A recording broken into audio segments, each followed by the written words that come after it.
Imagine closing your eyes and drifting into a world where history is not set in stone but carved in crystal. Tonight, we embark on a journey into one of the most enduring enigmas of archaeology, the mysterious crystal skulls. These translucent artifacts, shaped with haunting perfection into human skulls, have captured imaginations for more than a century. They sparkle in museum cases, rest in private collections, and appear in the stories of explorers who claim to have unearthed them in jungles and temples across Central America. Yet no one can say with certainty where they truly came from, who made them, or what purpose they were meant to serve. Some call them alien relics, evidence left behind by beings who visited Earth long before our recorded history. Others argue that they are masterpieces of forgotten civilizations, crafted with techniques that defy our understanding of the ancient world. Still others dismiss them as elaborate forgeries, clever hoaxes created in the 19th century when fascination with lost civilizations was sweeping Europe. Between these competing stories lies a fog of mystery, a silence as clear and as cold as the crystal itself. The most famous of these skulls is known as the Mitchell-Hedges skull, a piece so finely crafted that even modern tools struggle to replicate its smooth surfaces and intricate details. Legends swirl around it, speaking of curses, visions, and even the power to unlock hidden knowledge. But the Mitchell-Hedges skull is not alone. The British Museum houses another. The Smithsonian has one as well. Others are scattered across the globe, their origins equally puzzling, their authenticity equally debated. What makes these objects so haunting is not simply their form, but what they seem to suggest. To hold one is to feel the weight of a paradox, the unmistakable human likeness carved from a material that resists shaping, combined with a level of precision that feels almost out of place in the distant past.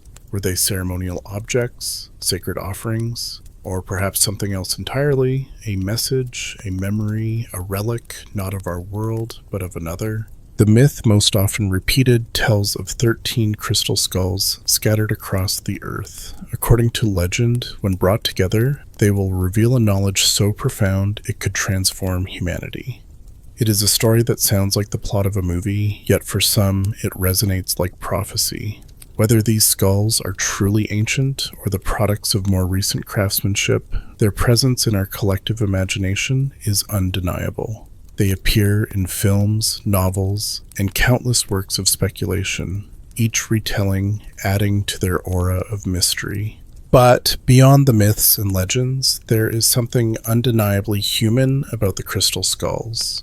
They speak to our desire to preserve memory, to give form to mortality, to reach beyond what we know.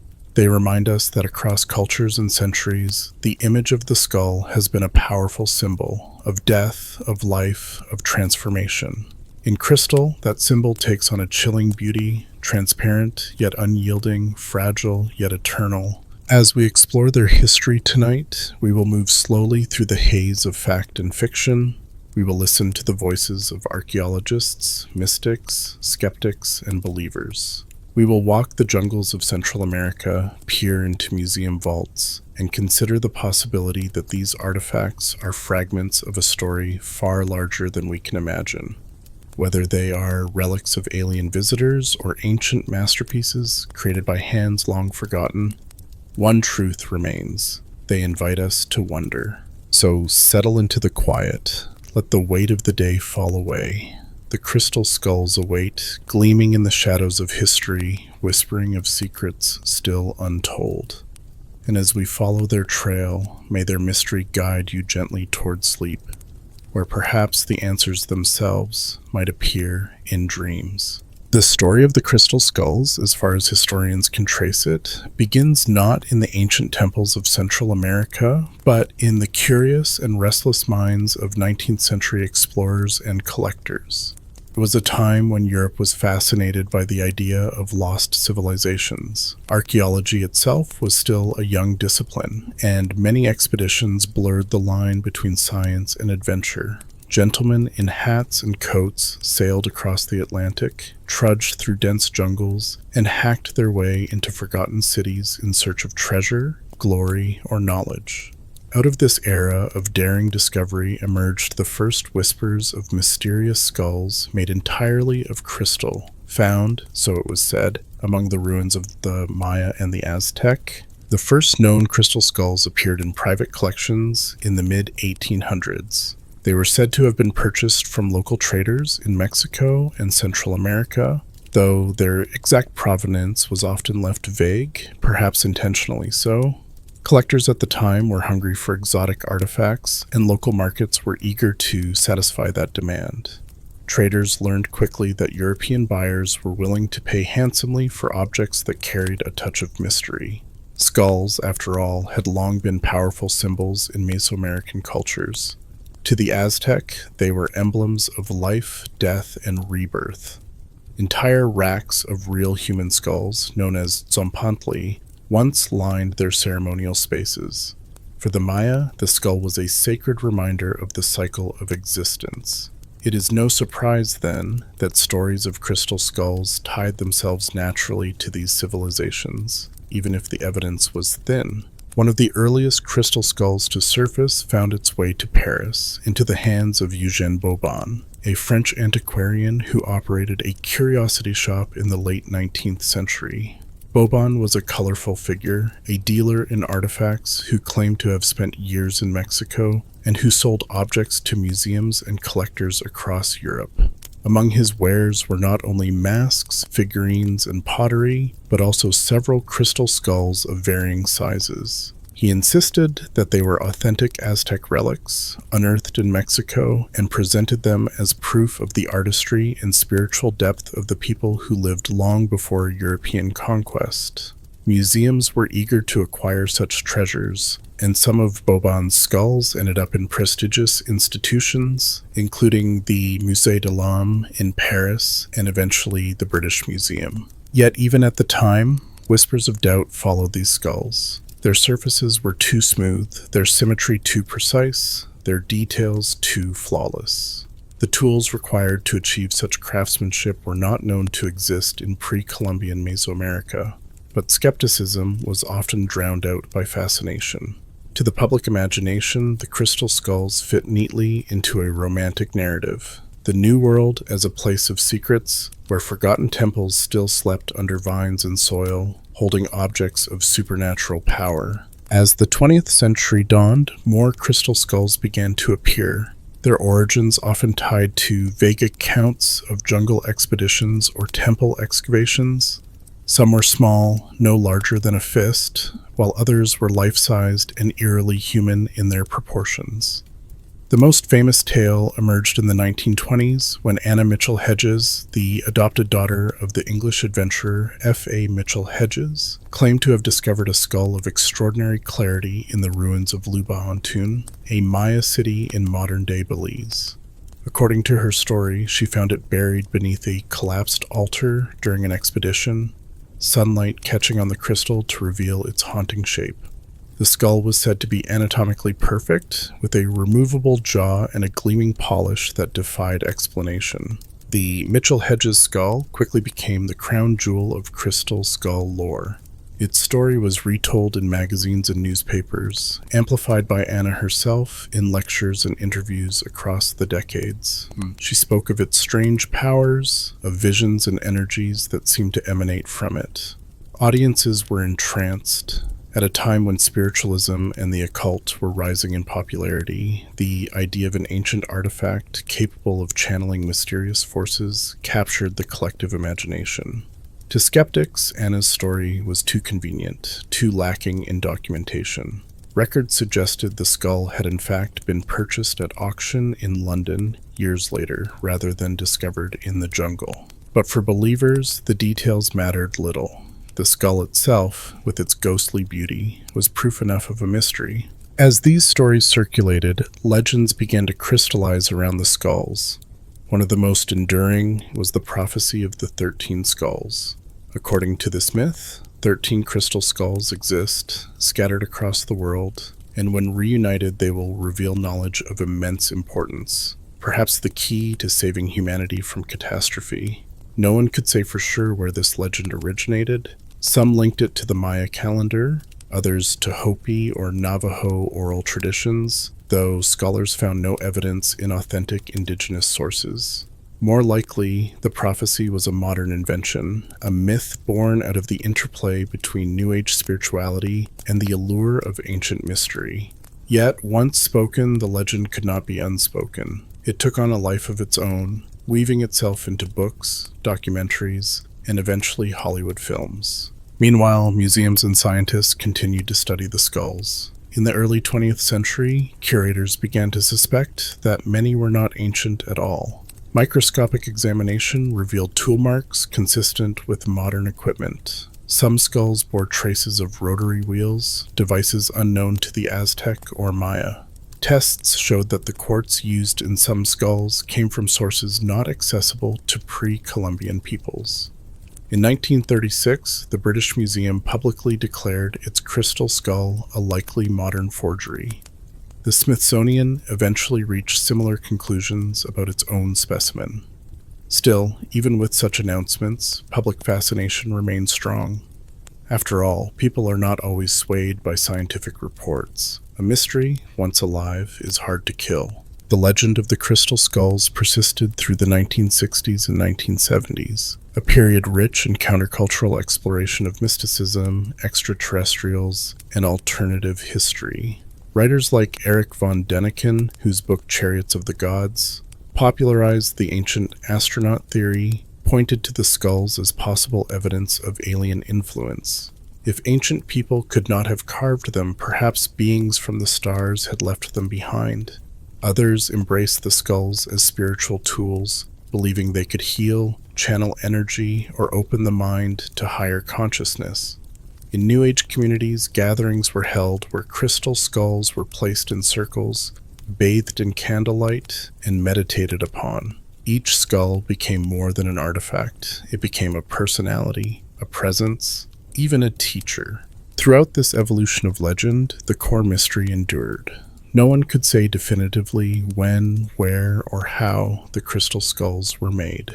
For every piece of evidence suggesting modern craftsmanship, there was a counter-story emphasizing ancient origins. For every skeptical report, there was a testimony of visions, dreams, or inexplicable phenomena experienced in the presence of the skulls. In the silence between fact and belief, the myth grew. What makes the origins of the crystal skull legend so fascinating is not only the objects themselves, but the way they reflect the desires of the people who encountered them. To 19th century collectors, they were trophies of exotic discovery. To early 20th century adventurers, they were proof of hidden civilizations. To spiritual seekers of the mid-20th century, they were conduits of cosmic wisdom. And to modern audiences, they remain timeless enigmas, shimmering with the possibility of something more than ordinary history. The origins of the crystal skulls, then, are more than a trail of artifacts. They are a mirror of human imagination across centuries. Yet, even as we trace their stories, one question grows louder. Not only who first told these tales, but how such flawless skulls could have been made in the first place. To answer that, we must now turn our attention from markets and myths to the objects themselves, their forms, their polish, and the mysterious craftsmanship that continues to defy explanation. To stand before a crystal skull is to feel a subtle contradiction within yourself. On one hand, it is familiar because the human skull is a form etched deep into our collective consciousness. On the other, it is utterly alien, because here that form is preserved not in bone but in unyielding quartz. Light bends within it, shadows ripple across its curves, and in those hollow sockets one sees not death but an unsettling glimmer of eternity. Quartz, the stone from which most of the famous skulls are carved, is not an easy material. It is hard, brittle, and unforgiving. It resists the touch of primitive tools, shattering rather than yielding. To carve a simple shape out of quartz with hand tools would take years of patient labor, and to polish it to the smoothness found in these skulls seems nearly impossible. And yet, these skulls exist, their lines flowing with grace, their surfaces shining as if water had passed over them for centuries. The Mitchell Hedges skull is often singled out as the most baffling of all. Nearly life-sized, perfectly clear, with a detachable jaw that fits as though designed by a modern engineer, it defies easy explanation. When scientists and lapidary experts studied it, they found no telltale marks of carving, no scratches from rotary wheels, no signs of chisels or abrasives. The quartz itself had been worked against its natural grain, something modern carvers would avoid because it risks shattering the stone. To reproduce such a feat today would require specialized diamond-tipped tools, careful planning, and advanced knowledge of crystallography. Some experts concluded that the skull would have taken hundreds of years to carve if it were done by hand, with sand and water, grain by grain, polished across generations. But such an explanation only deepens the mystery. Who would devote lifetimes to a single object, and why? Was it meant as a ritual offering, a vessel of power, or something even more profound? Other skulls, while less precise than the Mitchell-Hedges example, are no less intriguing. Some are cloudy, filled with natural fractures that scatter light like trapped lightning. Others are smoky or milky, giving them a ghostly presence. A few are smaller, more roughly carved as though made quickly for ritual use. Yet even the less refined skulls show an understanding of form and proportion that would be difficult without advanced tools. The eyes are perhaps the most haunting feature. Hollow yet luminous, they seem to shift as light changes, sometimes reflecting a piercing gaze, other times disappearing into shadow. People who have stood before them describe a feeling of being watched, as though the skulls carry an awareness, or at least awaken something within the human mind. Whether this is psychological suggestion or something more is left unanswered, but the effect is real enough to be reported time and again. Archaeologists who argue against their antiquity point to microscopic studies. Under magnification, some skulls reveal the marks of modern wheels, suggesting 19th century craftsmanship. The British Museum and Smithsonian skulls, in particular, show evidence of these techniques. Their quartz is traced not to Mexico, but to Brazil and Madagascar, areas that supplied European lapidaries in the 19th century. To these scholars, the mystery is solved. The skulls are clever fakes, produced for eager collectors in a time obsessed with the exotic. Yet the argument does not end there. Even when faced with evidence of modern tools, the skulls retain their aura. The Mitchell-Hedges example continues to resist categorization. Its polish and symmetry remain beyond easy explanation, and its lack of provenance leaves the door open to speculation. Believers insist that mainstream science is too quick to dismiss what it cannot fit into established timelines. They suggest forgotten techniques, lost knowledge, or even outside intervention. Theories of sound and vibration occasionally surface. Could ancient peoples have harnessed resonance to shape stone, using frequencies to fracture quartz in precise ways? While no firm evidence supports this, the idea appeals to the imagination. Others point to the possibility of water and sand grinding, patient work passed down from one generation to another. Still others leap further, proposing alien technology, machines capable of working crystal with ease left behind as relics of another world. Regardless of origin, what cannot be denied is the impact of their craftsmanship. To see such familiar human forms in crystal forces us to reckon with both mortality and mystery. The skull is a universal symbol found in nearly every culture. It speaks of death, but also of the continuity of life. To render it in quartz, a material associated with clarity, energy, and eternity, gives it a resonance that bone alone could never carry. These objects, whether ancient or modern, draw us in because they stand at the crossroads of symbolism and impossibility. Some artisans today have attempted to recreate them using modern tools. They can carve quartz into skulls, polish them to clarity, even imitate the detachable jaw of the Mitchell-Hedges example. But those who study both originals and reproductions often remark that something is missing. The old skulls seem to hold a presence, an ineffable weight that replicas cannot capture. Perhaps it is the imperfections in the crystal, the fractures that catch light unpredictably. Perhaps it is simply the centuries of legend layered upon them. Whatever the reason, the originals feel different. The debate over their craftsmanship, then, is not only about technique, but about meaning. When we ask how they were made, we are also asking why. Were they products of ritual devotion, the work of countless hands across generations? Were they the clever inventions of 19th century artisans playing to a market hungry for wonders? Or were they something more, something outside the boundaries of what we usually accept as human history? And as we consider those questions, the focus inevitably shifts. Because the mystery is not held in abstract arguments alone, it is embodied in the skulls themselves, each with its own story, its own reputation, and its own place in the ongoing legend. Some are world famous, guarded behind glass in grand museums. Others sit quietly in private collections, their presence known only to a few. Each one carries a fragment of the larger tale. It is to these individual skulls that we must now turn. The Mitchell Hedges, the British Museum, the Smithsonian, and their scattered cousins around the globe. By tracing their journeys and examining their reputations, we may glimpse not only how they were made, but how they became the icons at the heart of the mystery. Among all the stories and scattered fragments of legend, a few crystal skulls have risen above the rest to become central figures in this long, twisting narrative. They are not merely artifacts, but names and presences in their own right, carrying with them tales of discovery, controversy, and wonder. To speak of crystal skulls at all is to inevitably speak of these few that stand as pillars of the mystery. The most celebrated of them is the Mitchell Hedges skull, the shining centerpiece of countless books, lectures, and debates.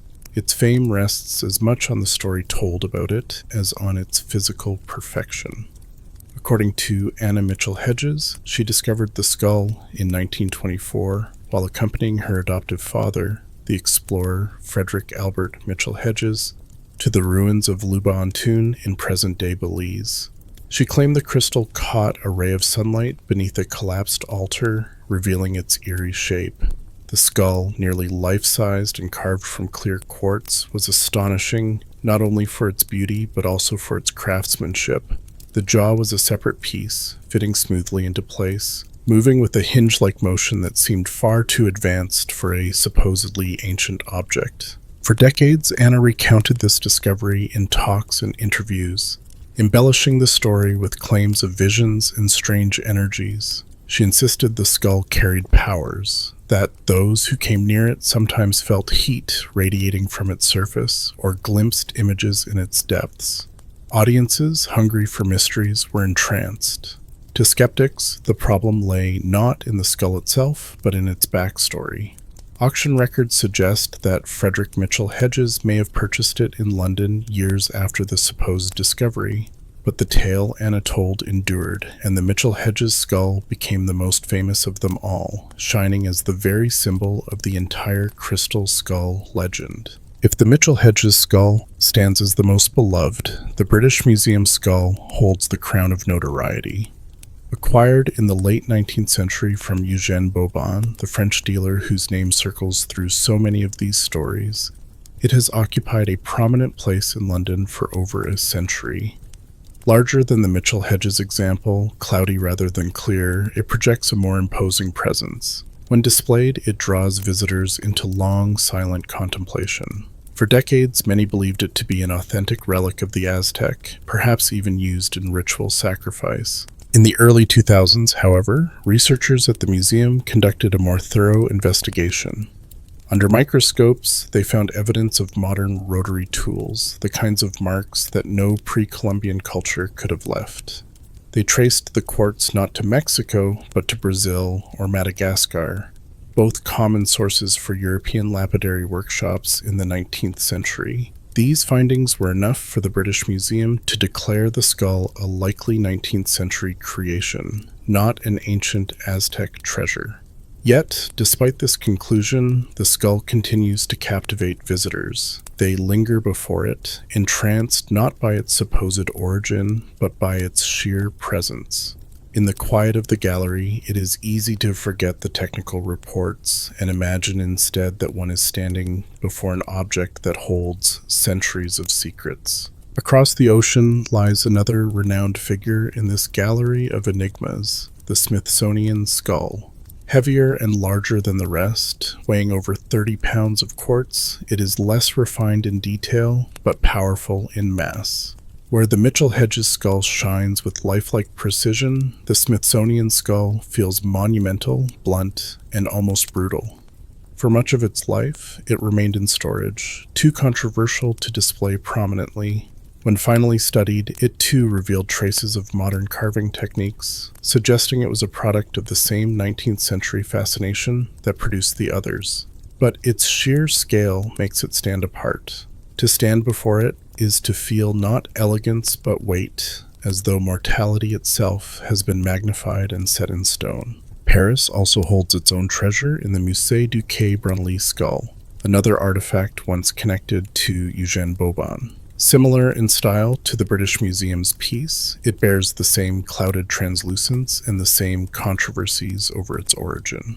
In Mexico City, the National Museum of Anthropology displays a skull that some insist is the most authentic of them all, tied more directly to Aztec heritage. Whether or not this claim holds, it carries with it the gravity of place. To see such an artifact in Mexico itself is to feel a deeper connection to the culture that so often appears in these legends.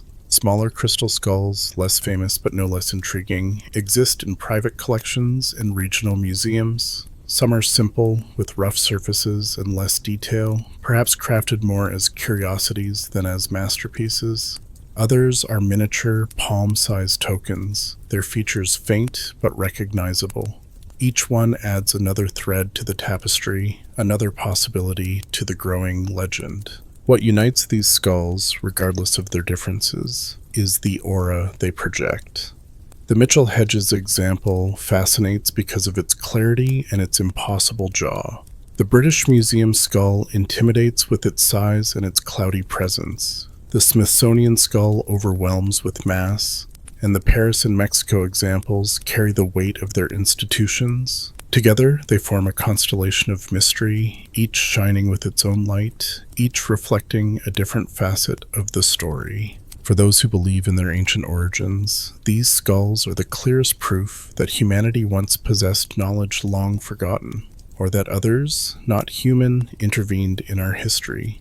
For skeptics, they are equally telling, but in a different way. They reveal how myths can grow from misunderstandings, how the allure of the exotic can create legends out of artifacts made to deceive. Yet in either case, the skulls endure. It is also worth remembering that the fame of these skulls has been amplified by culture itself.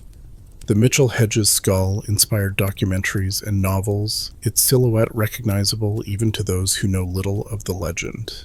The release of Indiana Jones and the Kingdom of the Crystal Skull in 2008, though fictionalized and fantastical, cemented the image of crystal skulls as alien relics in the modern imagination. The British Museum skull, frequently featured in television specials, has become an icon of both wonder and controversy. Even those who have never seen one in person often know of them, as though the skulls themselves had stepped into the role of storytellers, shaping their own myths through visibility.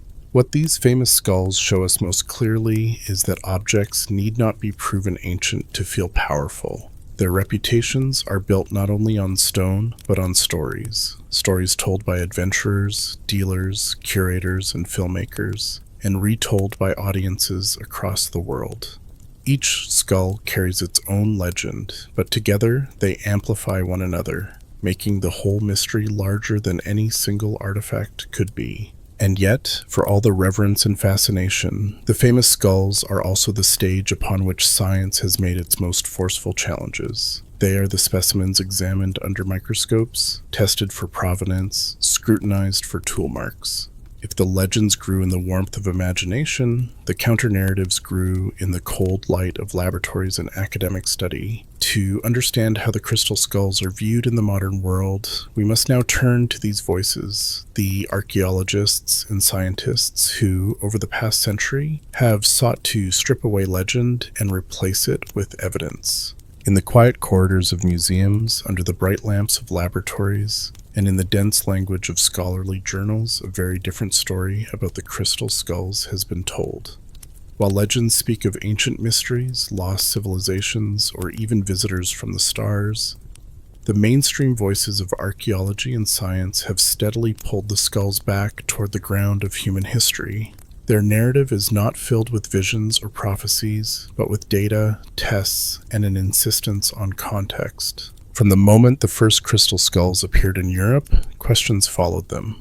The Aztec and Maya produced extraordinary works of art, from elaborate stone temples to finely carved jade masks. But the idea of quartz skulls, polished to perfection, stood apart. Archaeologists noted that no crystal skulls had ever been found in documented excavations of Mesoamerican sites.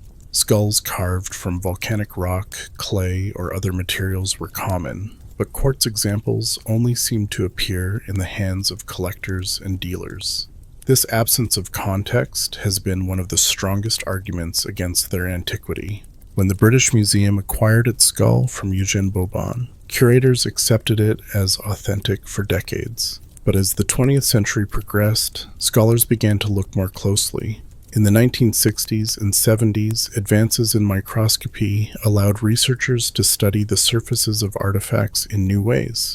When they examined the British Museum skull under magnification, they found markings that suggested the use of mechanical wheels, tools entirely unknown to pre-Columbian cultures. Later analysis of the Smithsonian skull revealed similar marks. These discoveries raised suspicions that the skulls had been carved not in the distant past, but in 19th century workshops, perhaps even in Europe, where quartz was worked into fine objects for collectors. Further testing added to the doubts. X-ray diffraction and electron microscopy revealed that some skulls had been cut against the natural grain of the quartz crystal. Such a method would have been impractical with ancient tools, as it greatly increases the risk of shattering the stone. Modern lapidary techniques, however, using diamond-tipped tools and mechanical equipment, could achieve it. In addition, chemical analysis of the quartz in certain skulls showed sources far from Mesoamerica, pointing instead to quarries in Brazil and Madagascar, regions that only began supplying Europe with quartz during the colonial period. For archaeologists, these results were decisive. Without proven excavation records, with tool marks that pointed to modern methods, and with material sources outside of ancient trade networks, the crystal skulls were reclassified not as ancient artifacts, but as 19th century fabrications. Museums quietly adjusted their labels. The British Museum now identifies its skull as likely a product of the 1800s, carved with modern tools. The Smithsonian has stated the same for its example. Scholars place the rise of the skulls within the broader context of Europe's fascination with Mesoamerican culture during the Victorian era. That fascination was intense. The 19th century was a time of exploration and conquest, when artifacts from Egypt, Greece, and the Americas flooded into European markets. Exhibitions of curiosities attracted large crowds, and collectors competed for the most unusual pieces. Traders like Eugène Bobon capitalized on this hunger, offering objects with dramatic stories attached. Forgeries were not uncommon. Many museums today hold items once considered authentic, but later revealed to be clever imitations made to satisfy a booming demand. In this context, the crystal skulls fit perfectly. They embodied the exotic, the mystical, and the terrifying all at once. The mainstream archaeological view, then, is that the skulls are products of this era of collecting, not relics of ancient Mesoamerica. To scholars, they represent not the achievements of the Aztec or Maya, but the desires of 19th century Europeans. The skulls tell us more about the Victorians, about their obsession with death, their fascination with the occult, and their romantic longing for lost civilizations, than about the people they claim to represent. This perspective is not without its critics. Believers argue that mainstream archaeology is too rigid, too quick to dismiss anomalies that do not fit established timelines. They point out that absence of evidence is not evidence of absence. Just because no crystal skulls have been excavated in context does not mean they never existed.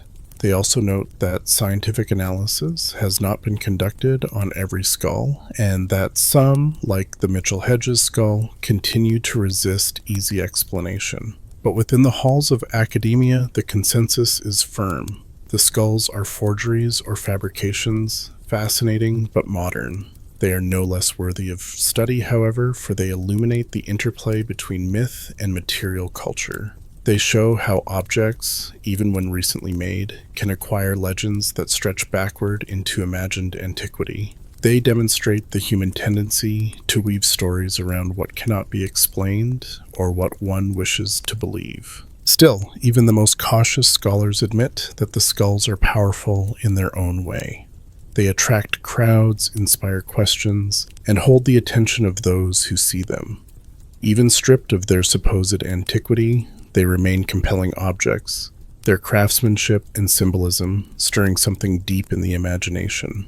And perhaps that is why, despite academic verdicts, the skulls refuse to fade into obscurity. In this tension between scholarly dismissal and public fascination lies the ongoing life of the crystal skull mystery. Archaeologists may call them forgeries, but believers still gather to meditate around them, and filmmakers still bring them to the screen.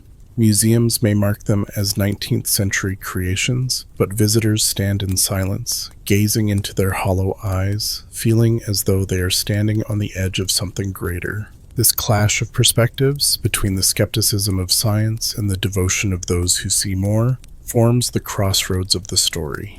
And it is at this crossroads that the skulls took on another dimension, moving beyond the halls of archaeology into the realms of mysticism and spirituality.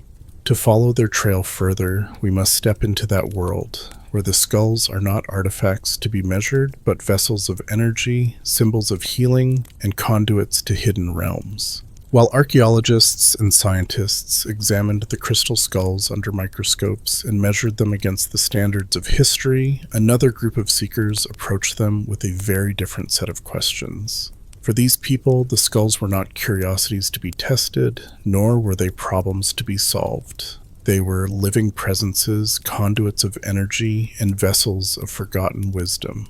In the quiet gatherings of spiritual movements, in the writings of mystics, and in the imagination of those drawn to the unseen, the crystal skulls became far more than carved stone. They became keys to the hidden dimensions of human existence. The rise of these interpretations began in earnest in the mid-20th century, during a time when interest in the mystical and the metaphysical surged across the Western world.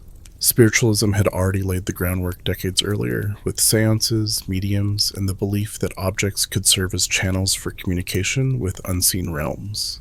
By the 1960s and 70s, with the counterculture exploring meditation, Eastern philosophies, and altered states of consciousness, the crystal skulls found a new home in the currents of the New Age. Believers began to speak of the skulls not as artifacts, but as libraries, repositories of ancient knowledge encoded in crystal. According to this view, the skulls could store and transmit information, much like the memory of a computer, but on a scale beyond human comprehension.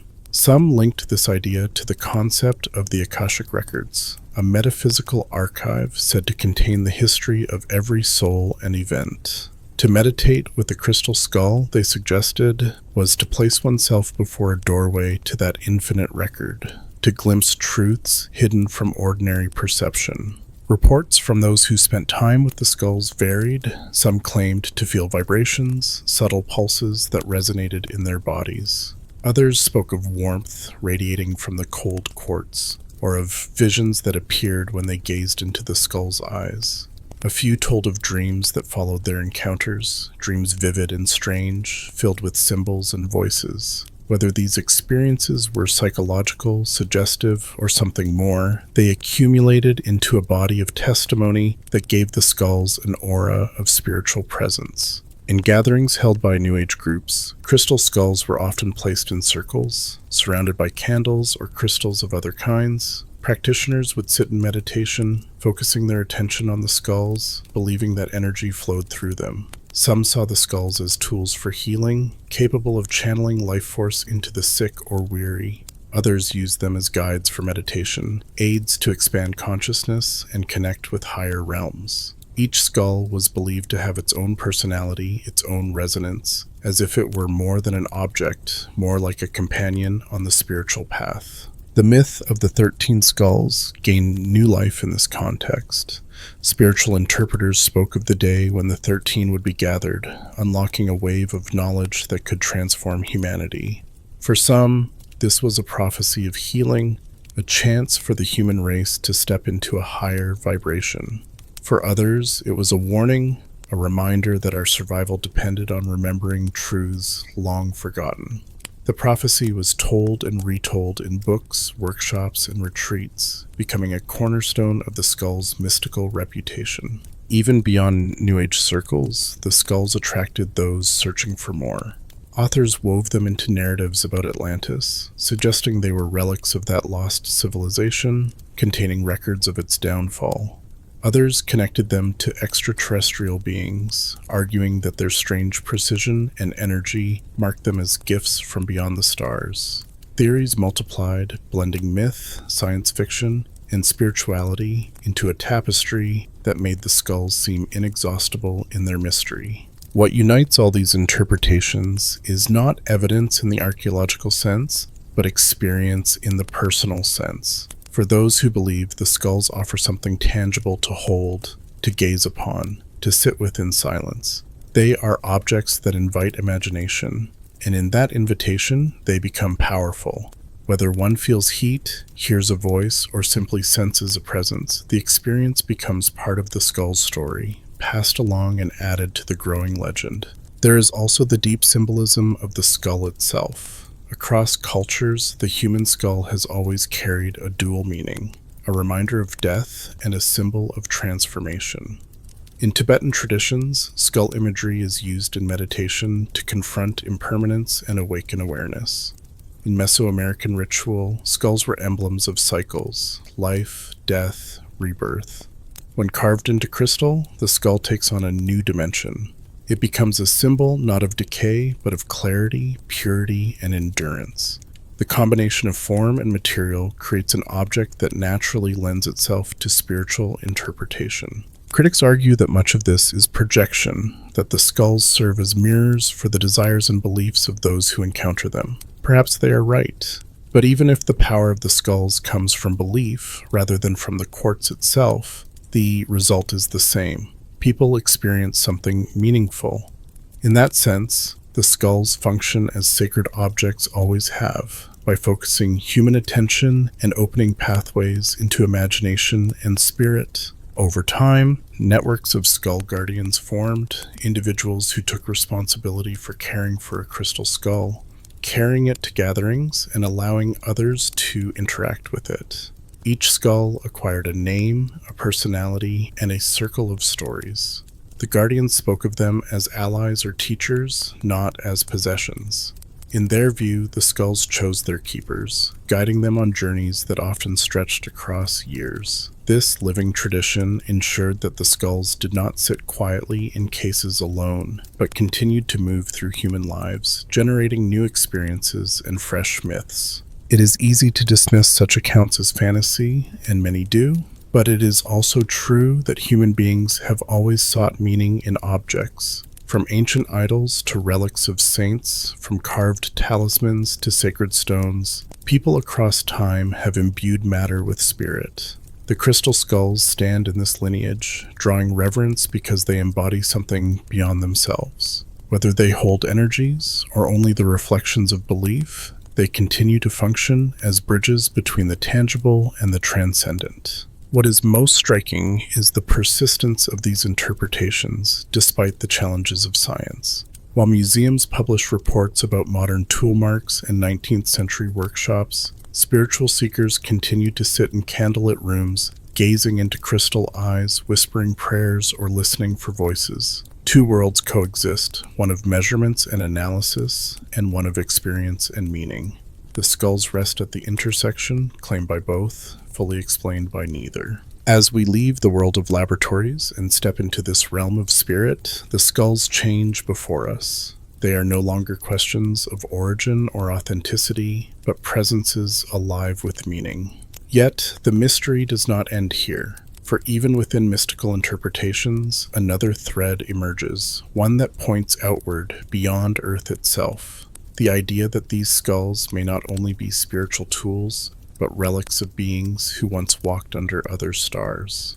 To follow that thread, we must now turn to the theories of alien intervention, where the crystal skulls become not human creations at all, but gifts from beyond. Among the many interpretations of the crystal skulls, none has stirred the imagination quite as deeply as the alien hypothesis. This theory suggests that the skulls are not human creations at all, but relics left behind by visitors from beyond our world. To those who embrace it, the perfection of their form, the seeming impossibility of their craftsmanship, and their enigmatic aura all point to a source outside the boundaries of human history. The idea of alien origins for the skulls first gained traction in the 20th century, alongside the rise of the ancient astronaut theory popularized by authors like Erich von Däniken. His writings propose that advanced beings from other planets visited Earth in antiquity, guiding human civilizations, imparting knowledge, and leaving behind artifacts as proof of their presence. For those already captivated by the skulls, this framework offered an explanation that both bypassed the limitations of ancient technology and elevated the skulls into cosmic significance. Supporters of the alien hypothesis often point to the skull's flawless symmetry, their smooth surfaces, and the absence of visible tool marks on some examples. They ask how cultures without metal tools, without diamond abrasives, and without advanced machinery could have shaped quartz into such lifelike and polished forms. If even modern experts struggle to reproduce them, could the skulls have been made with technology far beyond what humanity possessed at the time? The detachable jaw of the Mitchell Hedges skull is a favorite point of emphasis. It fits seamlessly, moving as though designed with modern engineering precision. Some have suggested it may even have functioned as a mechanism, part of a larger device whose purpose we no longer understand. In this light, the skull ceases to be a ceremonial object and becomes a fragment of technology, an alien artifact, not an earthly relic. Theories about the purpose of such alien relics vary widely. Some suggest the skulls are records, repositories of information encoded not in binary or ink, but in the very crystalline structure of the quartz. Just as modern computers use silicon chips to store data, perhaps advanced beings used crystal as their medium.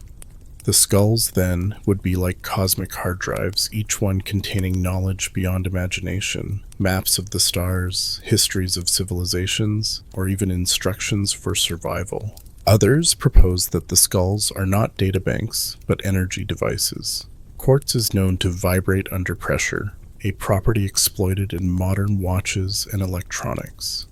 Could beings with greater mastery of energy have shaped the skulls to amplify or direct frequencies? In this view, the skulls might have been tools for healing, communication, or even contact between worlds. Their skull-like shape could have been intentional, designed to resonate with the human form and consciousness. Some believers take the theory further, suggesting that the skulls are not merely tools, but gifts, intentional messages left for humanity. Their purpose would not be utilitarian, but symbolic, meant to awaken memory and curiosity, to remind us of our connection to a wider cosmos. The myth of the 13 skulls, according to this perspective, might be more than a story. It could be a coded prophecy left by otherworldly teachers, urging us to one day unite the fragments of wisdom they scattered across the globe. Critics, of course, find these ideas speculative at best. Archaeologists argue that the absence of archaeological context for the skulls, combined with evidence of modern tool marks, strongly suggests human origin in the 19th century. To them, the alien hypothesis is less about evidence and more about the human need to reach beyond the ordinary.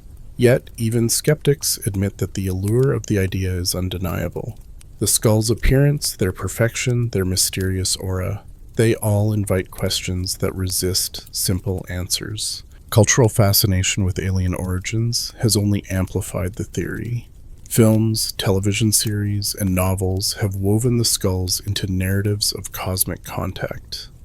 In these retellings, the skulls are often portrayed as relics of ancient visitors, keys to unlocking hidden knowledge, or devices that could bridge humanity with extraterrestrial civilizations. The image of a crystal skull glowing with inner light, humming with alien power, has become a fixture in popular imagination. For those who meditate with the skulls, the alien connection feels less like speculation and more like experience. Some report visions of starry skies, of distant planets, of beings with luminous forms. They describe a sense of communication, as though the skulls serve as transmitters for voices from beyond. Whether these experiences are dreams, subconscious projections, or something more, they deepen the conviction that the skulls are not merely earthly creations. The alien hypothesis also intersects with broader myths of ancient contact. Cultures across the world speak of gods or teachers who descended from the heavens, bearing knowledge and gifts. The Sumerian Anunnaki, the Maya's feathered serpent Quetzalcoatl, the Dogon's Namo, all are figures who bring wisdom from the stars. The crystal skulls, with their uncanny perfection, fit neatly into this pattern. They could be the physical remnants of those encounters, material evidence of myths that have long been dismissed as allegory. To imagine this possibility is to expand the scope of history itself. If the skulls are alien relics, then human civilization is not a solitary story, but part of a larger cosmic drama. We are not alone, and our past is intertwined with others who crossed unimaginable distances. The skulls would then stand not only as mysteries of craftsmanship, but as symbols of connection, reminders that the human story has always been watched, guided, or perhaps nudged along by unseen hands. Yet even within the alien hypothesis, ambiguity remains. If the skulls are gifts from other worlds, why are there so few of them? Why do they appear in such scattered and uncertain ways, lacking clear provenance? If they were meant to guide us, why is their message so obscure? These questions haunt even the most devoted believers, suggesting that if the skulls do come from beyond, their purpose may be more complex than simple guidance. Perhaps they are tests meant to provoke our imagination, to challenge us to ask questions, to reach for truths beyond what is immediately visible. Or perhaps they are remnants of encounters long forgotten, their meaning lost as human memory shifted into myth. Whatever the case, the alien hypothesis continues to thrive, precisely because it offers no final answer. It keeps the mystery alive, enlarging it rather than resolving it. From the laboratories of science to the circles of mystics, the skulls have already crossed boundaries. But with the alien hypothesis, they move even further, out of human history altogether and into the wider cosmos. Still, before we drift too far into the stars, we must pause and look sideways at the other mysteries of the ancient world that echo the enigma of the skulls. For these relics do not stand alone. They are part of a larger family of impossible artifacts, each raising the same haunting question: what do we truly know about our past? The crystal skulls, as enigmatic as they are, do not stand alone in the landscape of ancient mysteries. They are part of a wider constellation of artifacts that seem to defy conventional history, each one a puzzle piece that refuses to fit neatly into the established picture. When placed side by side, these objects form a chorus of unanswered questions, inviting us to wonder whether humanity's past contains more layers than we have yet uncovered. One of the most famous of these anomalies is the Antikythera mechanism, a corroded bronze device pulled from a shipwreck off the coast of Greece in 1901. At first glance, it appeared to be nothing more than a lump of encrusted metal, but as scientists examined it, they discovered a complex arrangement of gears. Over time, X-ray imaging revealed its true nature, a sophisticated astronomical calculator capable of predicting eclipses and tracking planetary movements with remarkable precision. Dated to around the 2nd century BCE, it seemed impossibly advanced, almost as if it had leapt forward from a later age of clockwork and mechanical ingenuity.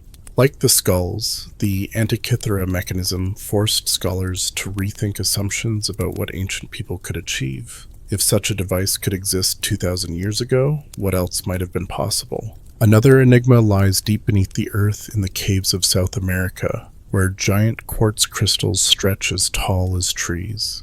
In Mexico's Nika mine, shimmering caverns of crystal blades have stunned geologists. While these natural wonders are not artifacts in the sense of being human-made, they show the scale and power of crystal itself, reminding us that quartz is not merely a mineral, but a substance that seems to border on the magical. To those who believe in the energy of the crystal skulls, the Nika caves offer a natural parallel, a cathedral of crystal that mirrors the mystery of the carved skulls. Then there is Pumapunku, part of the Tiwanaku complex in Bolivia. Scattered across the high plateau are stones carved with precision so sharp that modern engineers have marveled at them. Gigantic blocks of andesite and red sandstone lie strewn as though thrown by some cataclysm. Their surfaces bear grooves, right angles, and cuts that look almost machined. Some blocks interlock with one another like pieces of a colossal puzzle. Archaeologists attribute this to the ingenuity of the Tiwanaku culture, but others insist the workmanship seems too advanced, too precise, especially without evidence of metal tools capable of such work. In the imagination of alternative history, Pumapunku often stands beside the crystal skulls as proof that ancient people possessed, or were given, knowledge now lost. Across the Pacific, the Moai statues of Easter Island rise from the earth, their massive heads gazing toward the horizon. Though archaeologists have traced their creation to the Rapa Nui people, questions remain about how such enormous stones were transported and erected.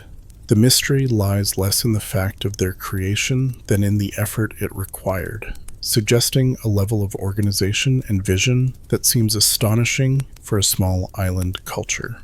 For those who see in the crystal skulls the handiwork of a forgotten or alien influence, the Moai are kin, immense symbols that challenge assumptions about what isolated cultures could achieve. The comparison continues with artifacts like the Baghdad battery, clay jars with copper and iron components that some have speculated could produce a small electric charge.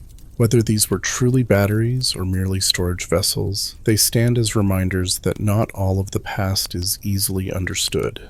Even if mundane explanations eventually prevail, the mere existence of such objects fuels the sense that our ancestors may have experimented with forces we typically associate with much later times. Closer to the heart of the crystal skulls is the legend of the crystal skulls themselves, mirrored in other traditions. The mysterious crystal skulls of Tibet, though less well documented, are said to exist in monasteries, where they serve as meditation aids and symbols of impermanence. In parts of Africa, carved stone heads with exaggerated features have been found, their purposes unknown.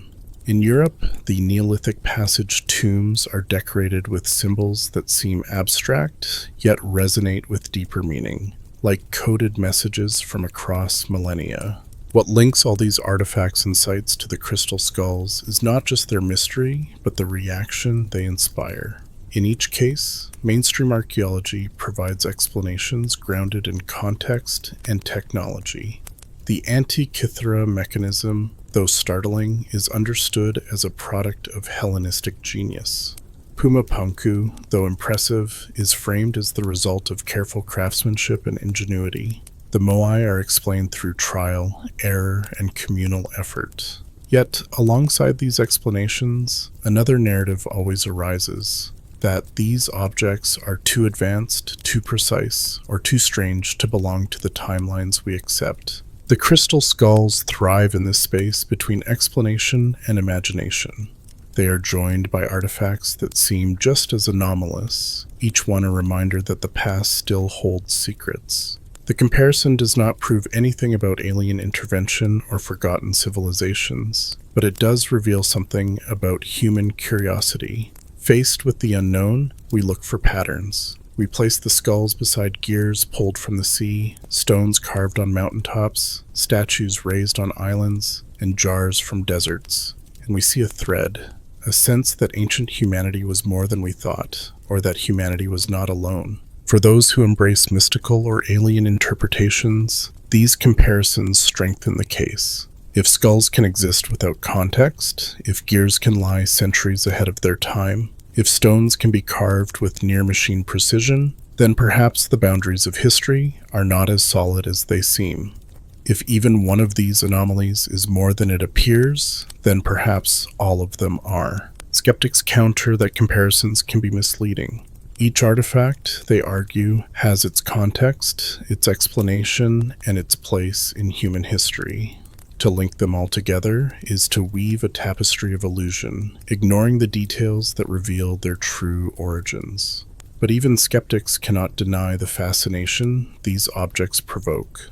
Whether solved or unsolved, explained or mysterious, they continue to draw us back, to stir our imagination, to whisper that history is deeper and stranger than we know. As we step back and consider the crystal skulls in the company of these other enigmas, their mystery does not diminish. Instead, it expands, taking its place within a larger pattern of questions. The skulls are no longer isolated curiosities, but part of a chorus of voices from the past, each one carrying a riddle that echoes into the present. And it is within this chorus that the crystal skulls resonate most deeply with the cultures often linked to them.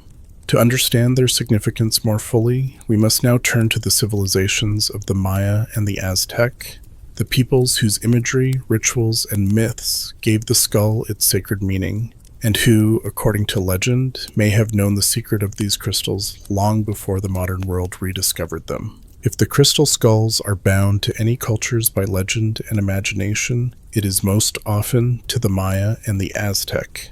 Their names appear again and again in stories, as though the skulls could not exist without being tethered to these civilizations. Part of this connection comes from the geography of discovery. Skulls said to be found in Mexico, Guatemala, or Belize, lands once shaped by these empires. Part of it comes from symbolism, for both cultures place the human skull at the heart of their religious life. To understand the role of the skulls in legend, we must step into the world of the Maya and Aztec, where the imagery of bone was never only about death, but about life, sacrifice, and cosmic renewal. The Aztec capital of Tenochtitlan, built upon the lakes of the Valley of Mexico, was once home to the great Tzompantli, racks upon racks of human skulls arranged after sacrifice to the gods. These displays were not hidden away. They were public, immense, reminders that life and death were part of the same cosmic order. For the Aztec, the skull was not a grim symbol but a sacred one, tied to the cycles of fertility, the turning of the seasons, and the balance between worlds. To carve a skull in stone or to display one in ritual was to honor the eternal dance of existence. The Maya too held the skull as sacred. In their art and glyphs, skulls appear often, sometimes adorned with flowers, sometimes transformed into masks. The Popol Vuh, the great mythological text of the Quiche Maya, tells of a skull that speaks, that impregnates the daughter of the lords of the underworld with the hero twins who would later defeat death itself. Here, the skull is not only a reminder of mortality, but a vessel of creation. Life emerges from death, and death is folded back into life. Against this backdrop, the notion of crystal skulls resonates deeply. If the Maya and Aztec revered skulls in clay, bone, and stone, why not also in crystal? The idea that such objects could have existed in their temples feels natural to those who believe the skulls are ancient. Even if archaeologists have not found crystal skulls in secure excavation, the symbolic logic makes the association compelling. A clear skull of quartz would have shone in the firelight of a temple, scattering reflections like spirits dancing in the air. The god Mictlantecutli, lord of the Aztec underworld, was often depicted with a skull face. His presence presided over rituals of death and renewal. To hold a crystal skull in hand, then, could be seen as holding a fragment of divine power, a link to the underworld and its mysteries. In Maya iconography, skulls also appear as ornaments in headdresses, or as part of complex calendrical glyphs. They served as markers of time itself, counting cycles of days and ages. Quartz skulls, imagined or real, fit easily into this sacred framework, time frozen in crystal, the eternal cycle given form. Those who argue for a Mesoamerican origin of the skulls sometimes point to the skill of artisans in these cultures. The Aztec carved obsidian with extraordinary finesse, producing razor-sharp blades and delicate figurines. The Maya shaped jade into jewelry of astonishing detail. If such mastery could be achieved with hard materials, why not quartz? To believers, the skulls are the ultimate expression of this artistry, lost perhaps to conquest or hidden away in sacred caches yet to be uncovered. The Spanish conquest in the 16th century adds another layer to the mystery. With it came the destruction of temples, the burning of codices, the scattering of sacred objects.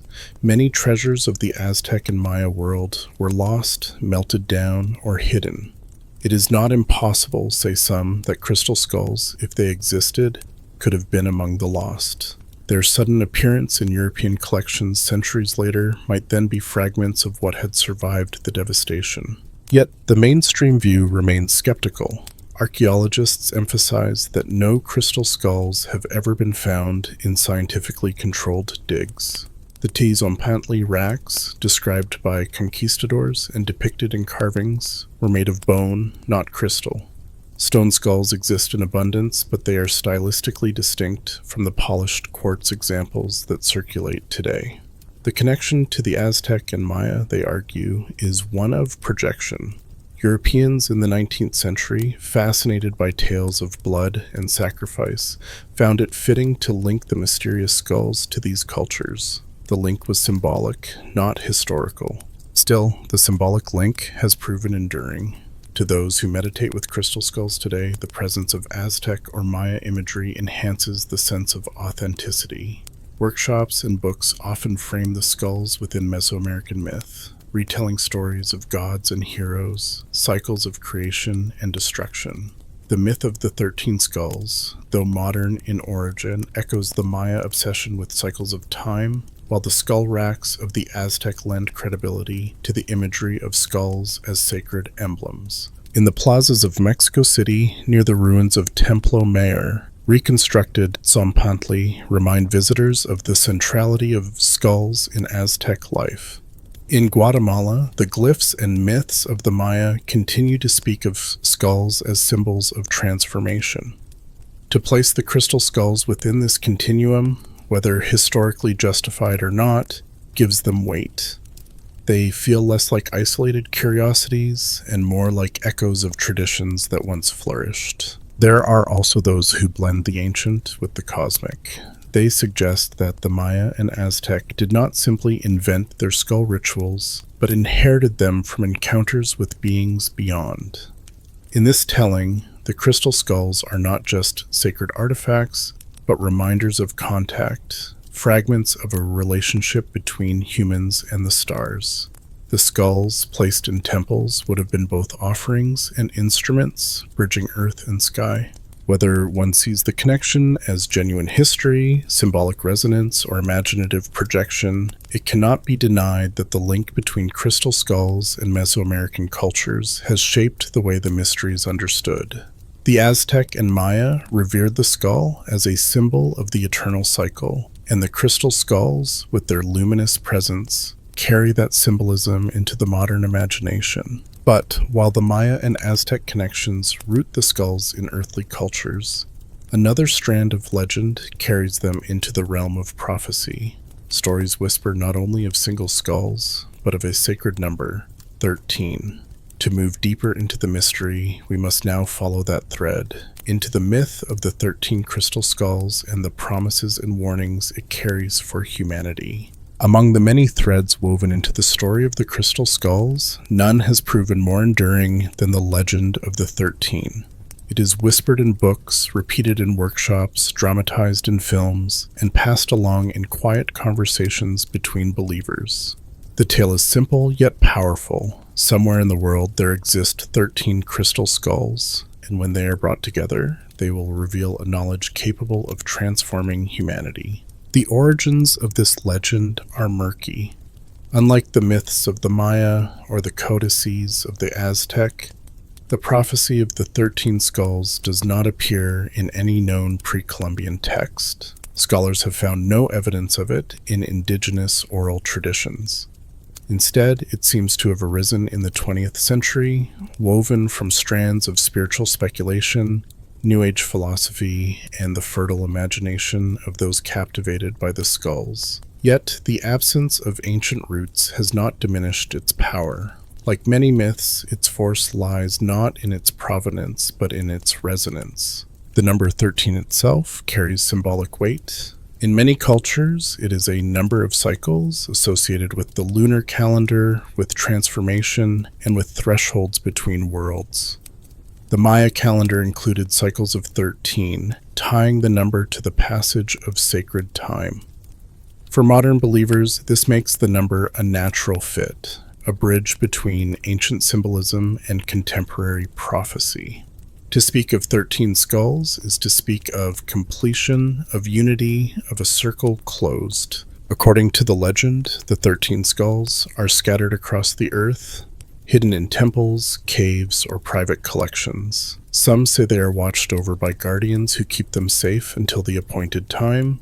Others believe they have already begun to gather, drawn together by unseen forces. When the last of them is placed alongside the others, they will awaken, releasing a flood of knowledge, the history of humanity, the secrets of the universe, or the wisdom needed to survive an approaching crisis. The prophecy often takes on an urgent tone. In some versions, the skulls must be united before humanity destroys itself. They are said to hold the key to healing the planet, guiding us through environmental collapse, war, or spiritual decline.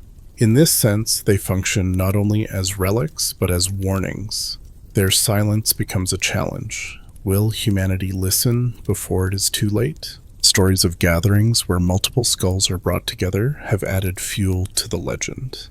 In New Age circles, events have been held where skull keepers, individuals who claim to be guardians of crystal skulls, assemble their artifacts in one place. Participants describe powerful energies, visions, and feelings of connection when the skulls sit side by side. For those who attend, such gatherings are not mere ceremonies, but rehearsals for the great reunion of the 13. Each event is framed as a step toward the fulfillment of the prophecy. The myth of the 13 skulls has also found fertile ground in popular culture. Writers and filmmakers have used it as a framework for stories of hidden temples, secret societies, and cosmic revelations.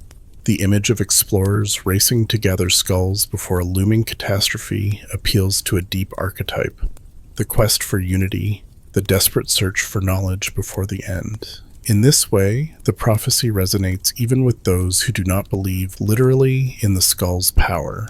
It becomes a story about hope, about the possibility that wisdom exists somewhere, waiting to be found when it is needed most. Critics point out that the legend bears all the hallmarks of modern myth-making. Its themes mirror those of 20th century apocalyptic narratives, where hidden knowledge surfaces in times of crisis. The absence of any authentic indigenous source makes it difficult to take seriously as ancient prophecy. To archaeologists, it is evidence not of Mesoamerican tradition, but of contemporary imagination, an invention layered upon artifacts already surrounded by controversy. Yet dismissing the legend as fabrication misses part of the truth.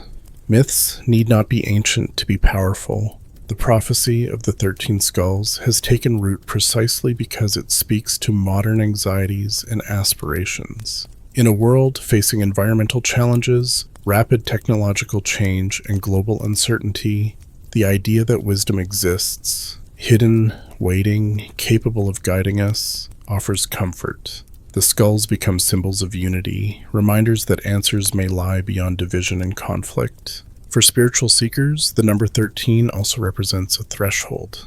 To unite the skulls is not only to unlock knowledge, but to cross into a new phase of human consciousness. The prophecy is framed not merely as survival, but as awakening, a step toward becoming more than what we are now.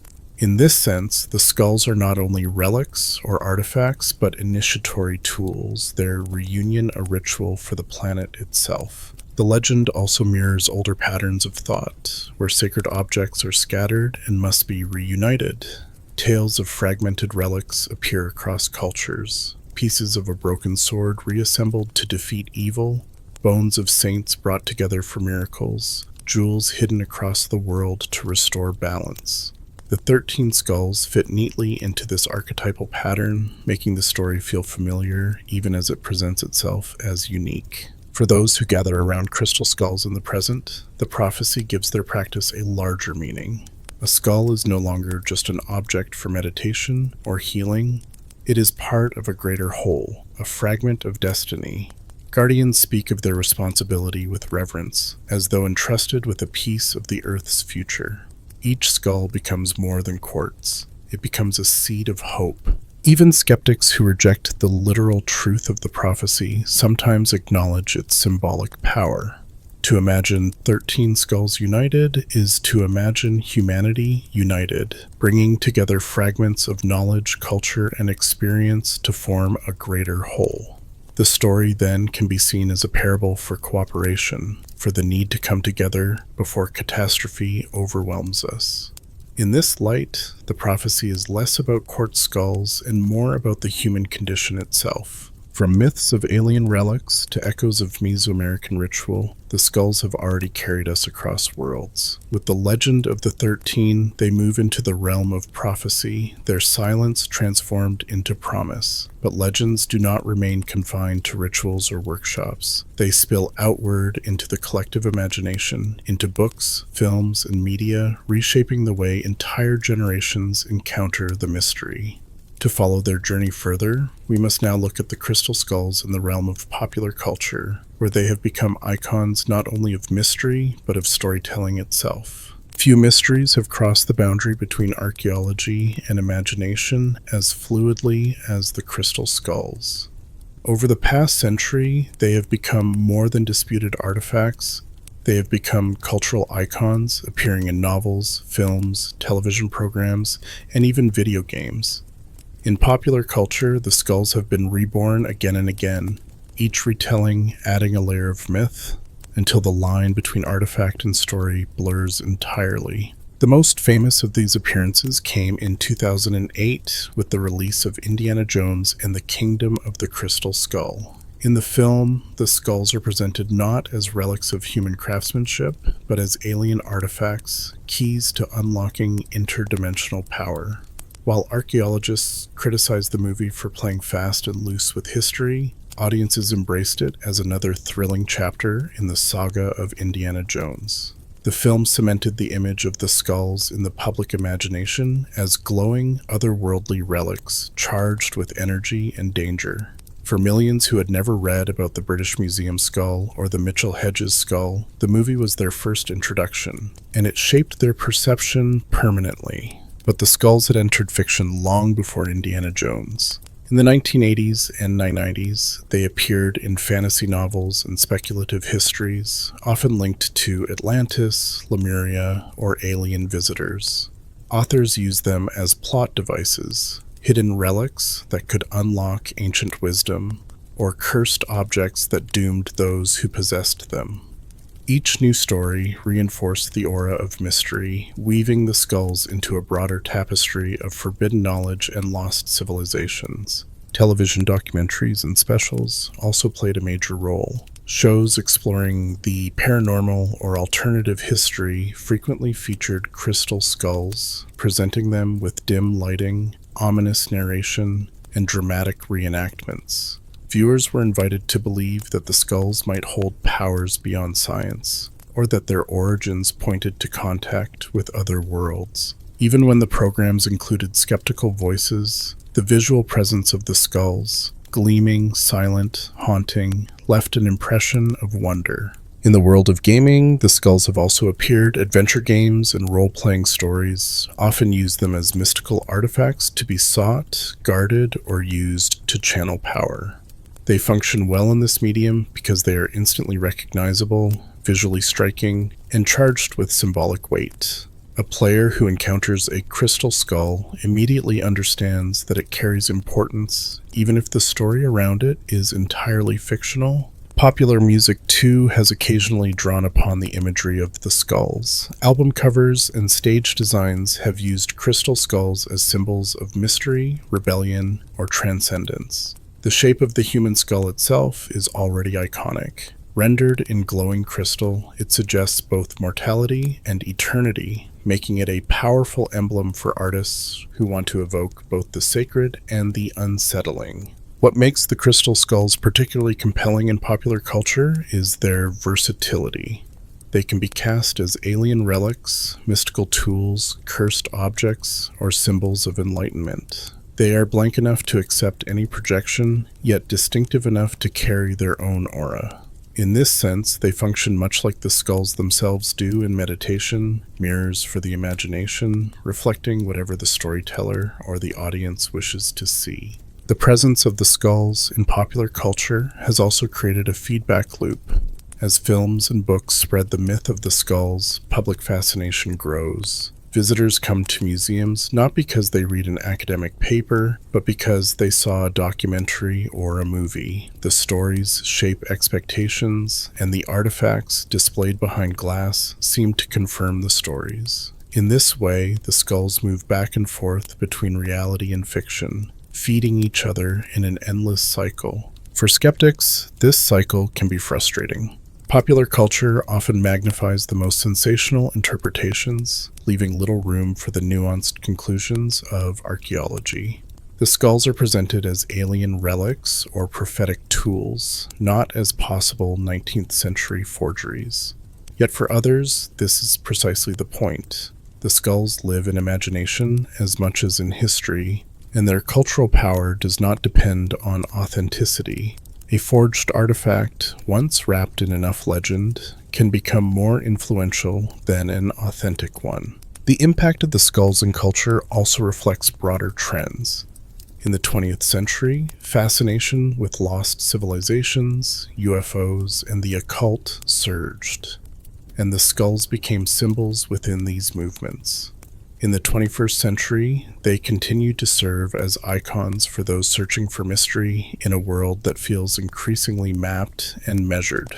They remind audiences that there are still enigmas left to ponder, still relics that refuse to yield their secrets. Even the skeptics who dismiss the skulls as fakes cannot deny their cultural significance. The very fact that museums still display them, even while labeling them likely modern, speaks to their power. People want to see them, to stand before them, to feel the aura that centuries of stories have given them. Few objects, authentic or otherwise, command such attention. The crystal skulls in popular culture reveal a truth about myth itself, that once a story takes hold, it becomes self-sustaining. Whether or not the skulls are ancient, they have become timeless in the imagination. They belong not only to archaeology or to collectors, but to everyone who has heard their story, watched their movie, read their novel, or dreamed about their mystery. And so, as the skulls gleam across the pages of fiction and the screens of cinema, they remind us that their story is not only about the past, but about the meanings we create in the present. Yet beyond pop culture's glow lies something older and deeper. The recognition that skulls, whether of bone or crystal, have been symbols across many cultures, carrying weight far beyond any single artifact. To follow the mystery further, we must look outward, comparing the crystal skulls to other skull traditions around the world, where the human head has long stood as a sacred emblem. Long before the crystal skulls appeared in European collections or New Age circles, the human skull had already been a potent symbol across cultures. Its hollow eyes and enduring shape spoke of mortality, but also of continuity, of the strange persistence of the human form after life had departed. To understand why the crystal skulls carry such weight in the imagination, it helps to step back and see them as part of a much broader human story, the global tradition of skull symbolism. In the Himalayan highlands, Tibetan Buddhism has long embraced the imagery of the skull. Monks use kapalas, ritual cups fashioned from human skulls, as vessels in ceremonies. Far from being macabre, these objects serve as reminders of impermanence, teaching that clinging to the material world leads only to suffering. The skull here is not a symbol of terror, but of liberation, pointing the practitioner toward the acceptance of death as part of the path to enlightenment. In meditation, some monks visualize skulls or bones to dissolve attachment and open themselves to the truth of impermanence. In Europe, the tradition of memento mori emerged during the medieval and Renaissance periods. Artists painted skulls beside blooming flowers or hourglasses, embedding them in still lifes and portraits. The message was clear: remember that you must die. Such images were not meant to frighten but to ground. They reminded viewers that all glory, wealth, and beauty are fleeting, and that wisdom comes from living in the shadow of mortality. Skulls carved in stone adorned churches and cemeteries, guiding the faithful toward humility and reflection. Across the Atlantic, the Day of the Dead in Mexico offers another profound vision of skull symbolism. Every year, families create altars decorated with calaveras, sugar skulls painted in bright colors. These skulls are playful rather than grim, symbols of remembrance and joy. They honor the dead not with silence, but with music, food, and laughter. In this festival, the skull becomes a bridge between the living and the departed, a reminder that death is not an end, but part of the cycle of family and community. In Oceania, some island cultures practiced headhunting, preserving skulls as trophies or sacred relics. Among the Asmat of New Guinea, decorated skulls of ancestors were kept within homes, serving as protectors and symbols of continuity. To keep a skull was not to dwell morbidly on death, but to ensure that the presence of the ancestor remained alive in daily life. The skull was a vessel of memory, a guardian of the community's future. Even in Africa, traditions of skull symbolism can be found. Among the Yoruba, ritual masks and sculptures often incorporated skull imagery, linking the living with the world of spirits. In some cases, skulls of revered leaders or warriors were preserved, treated with reverence as vessels of power. To look upon a skull was to feel the enduring presence of a soul that had shaped the world. In Western occult traditions, the skull became a powerful emblem as well. Alchemists placed skulls on their desks, symbols of both death and transformation. For them, the skull was not simply a reminder of mortality, but a metaphor for the great work of transmutation, the dissolution of the old and the birth of the new. The skull, silent and enduring, was a witness to the alchemical fire, the vessel in which the seeker's own transformation could take place. When placed within this global context, the crystal skulls no longer seem so unusual. They are part of a long tradition in which the human skull has been elevated into a sacred image. What makes them distinct is not the symbol itself, but the medium. Clear quartz, shimmering, eternal. Where bone decays, crystal endures. Where paint fades, quartz shines. The skull, already a universal emblem, is given an otherworldly body in crystal. This universality may help explain why the crystal skulls resonate so powerfully across cultures.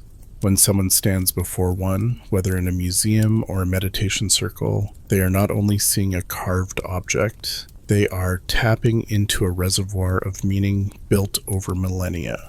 The skull speaks a language older than archaeology, one woven into the deepest human awareness. It tells us that we are mortal, but that meaning persists beyond mortality. It tells us that death is an ending, but also a transformation. The crystal skulls, then, can be understood as amplifiers of this global tradition.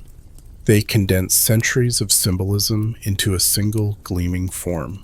They embody the duality present in every culture: death and life, ending and renewal, memory and presence. Their allure may not come from alien technology or hidden prophecies, but from the simple fact that they reflect back to us the most enduring symbol of all. And yet, while skull symbolism is global, the crystal skulls also carry with them a modern layer of meaning. They are not only part of an ancient language, but also participants in a contemporary search for identity, wisdom, and mystery. In a world where death is often hidden, sanitized, or ignored, the crystal skulls confront us with the form we cannot escape, but they do so in a medium that suggests clarity, purity, and endurance. They remind us of what is most human in us, while shimmering with the possibility of something more. It is this blend of ancient symbolism and modern longing that makes the skulls so enduring in imagination. But imagination does not exist in a vacuum. Stories spread, myths take root, and soon a community forms around them. The crystal skulls, like all powerful symbols, have not remained solitary curiosities.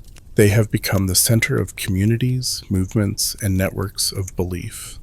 To understand their place in the modern world, we must now step into these communities and see how people live with the skulls, how they gather, how they share, and how the legend continues to grow. Over time, the crystal skulls have not remained as silent objects in museums or as curiosities in private collections. They have become the centers of living traditions, inspiring gatherings, communities, and even global movements. Around them, people have built networks of belief, ritual, and shared experience, transforming the skulls from artifacts into focal points of identity and practice.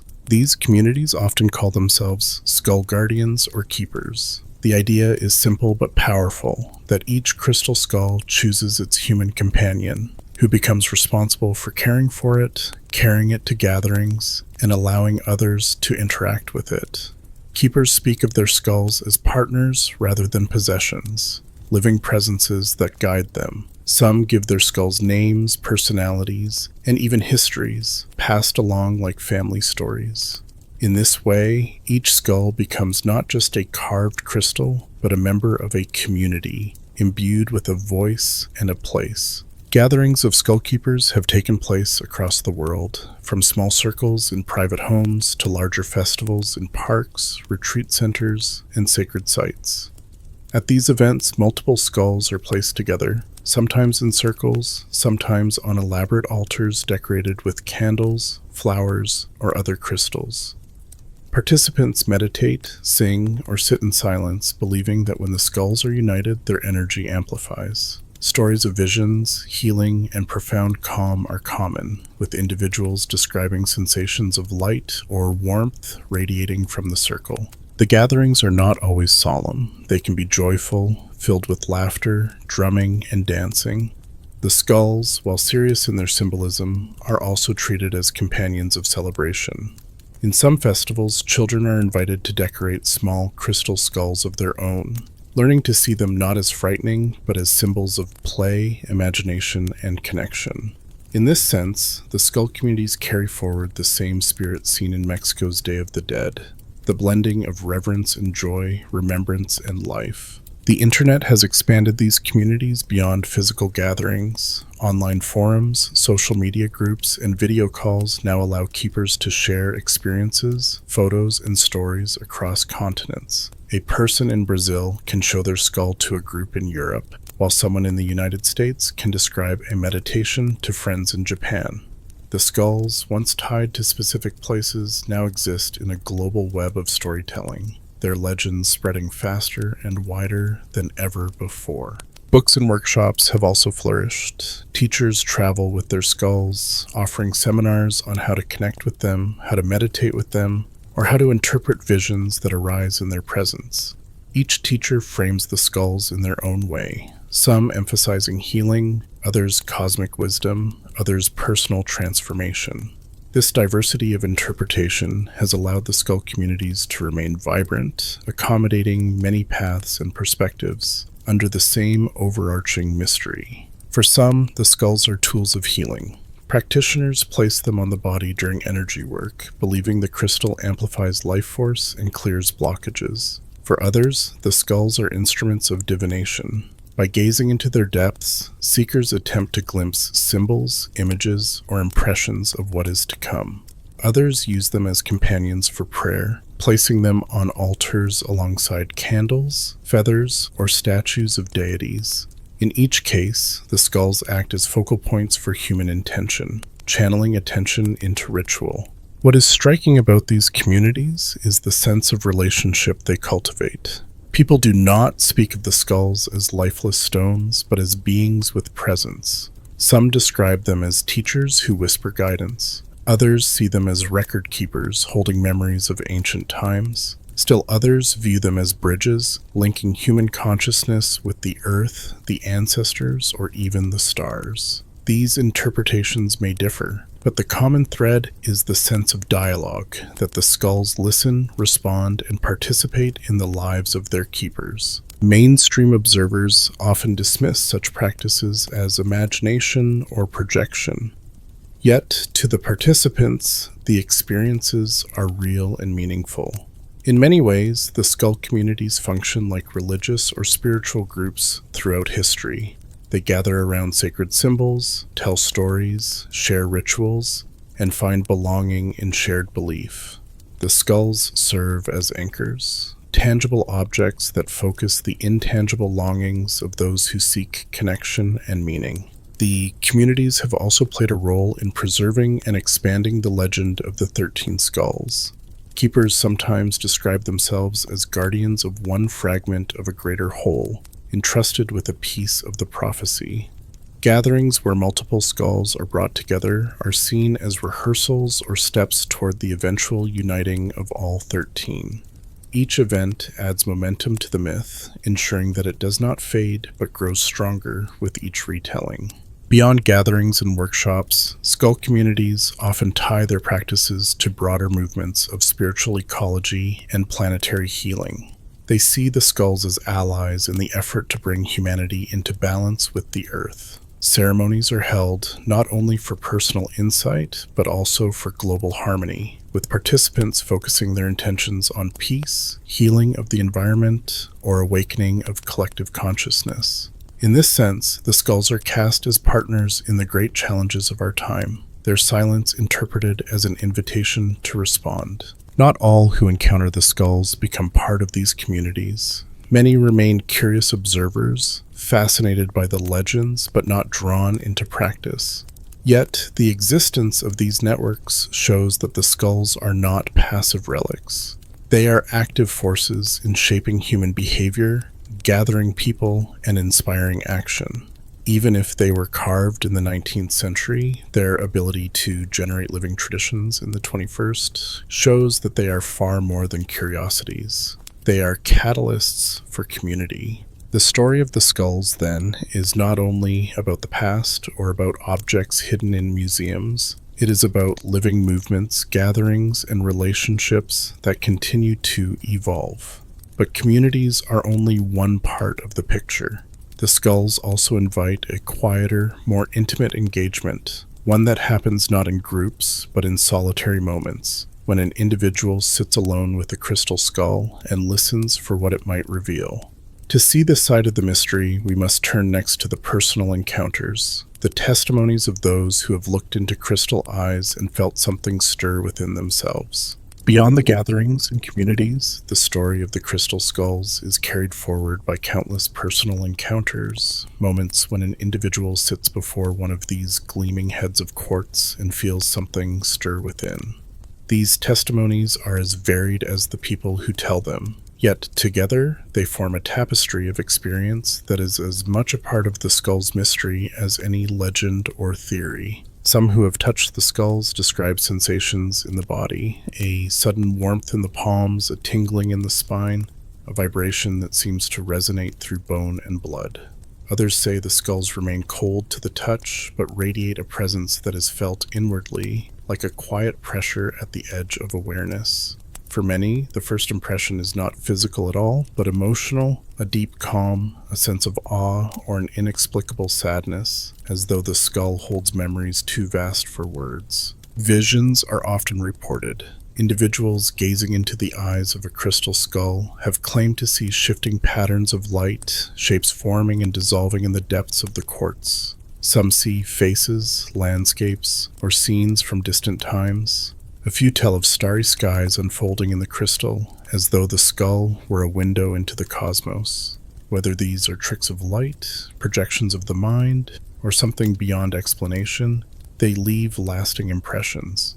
People speak of dreams that follow such encounters, dreams vivid and symbolic, filled with messages they struggle to interpret. For some, the encounters bring healing. One woman, after sitting with a skull in meditation, reported that long-standing pain in her shoulder eased, replaced by a sense of lightness.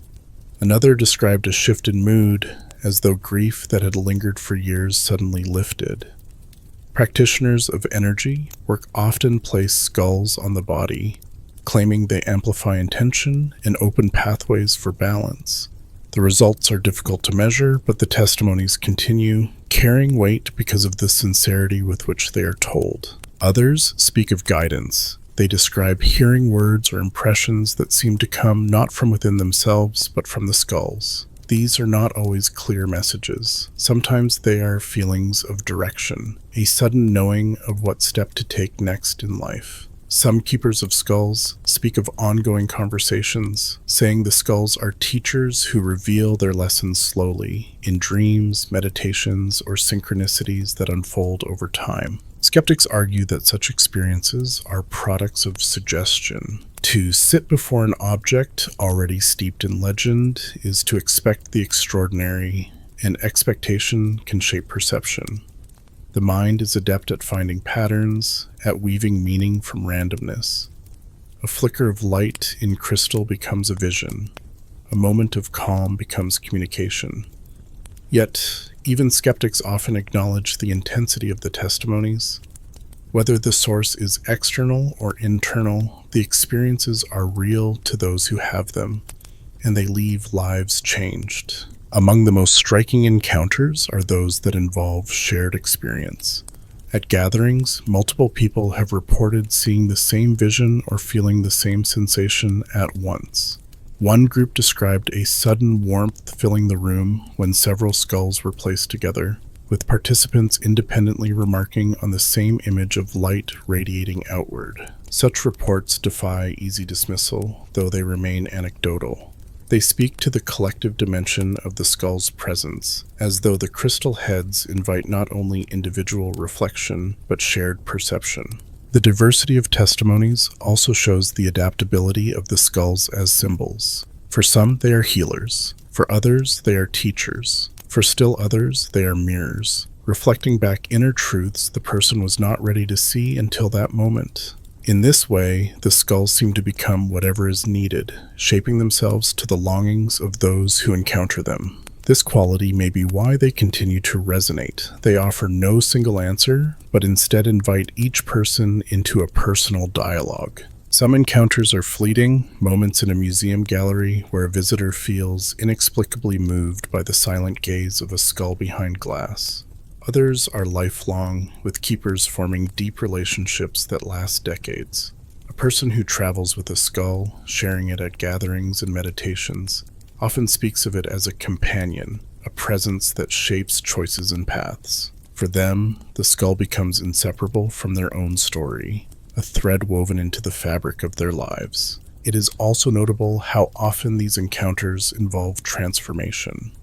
People who meet the skulls sometimes speak of leaving with a sense of renewal, a new openness to mystery, or a softened resistance to the unknown. Even those who remain skeptical can find themselves unsettled, confronted with the realization that an object of stone has stirred feelings they cannot easily explain. The skulls, whether through energy, imagination, or suggestion, become catalysts of change. What unites all these personal testimonies is not their content, but their effect. They remind us that meaning is not always found in laboratories or libraries. Sometimes it arises in the quiet between one person and an object, in the moment of stillness when the ordinary slips into the extraordinary. The crystal skulls, whatever their origin, provide such moments. They offer a mirror, a spark, a silence that speaks. These stories of encounters passed from person to person form another layer of the legend. Yet personal experience is never the end of the journey. For every vision or message, there arises a desire for understanding. And so, the skulls have been drawn back again and again into the world of science, where researchers attempt to measure what others feel, to date what others dream, and to settle mysteries that seem resistant to settling. To follow the next chapter of their story, we must return to the laboratories, to the microscopes and lasers, and to the modern investigations that seek to pin down what the crystal skulls truly are. For centuries, the crystal skulls have lived in the space between legend and mystery, but in the modern era, they have also been placed beneath microscopes, scanned with lasers, and analyzed with the tools of science. If myths thrive in shadows, science thrives in light, and the skulls have been brought repeatedly into that light, with results that have both clarified and deepened their enigma. The earliest serious scientific examinations came in the mid-20th century, when museums housing skulls began to look more closely at the objects in their care. The British Museum, long home to one of the largest and most famous skulls, invited experts to study its specimen.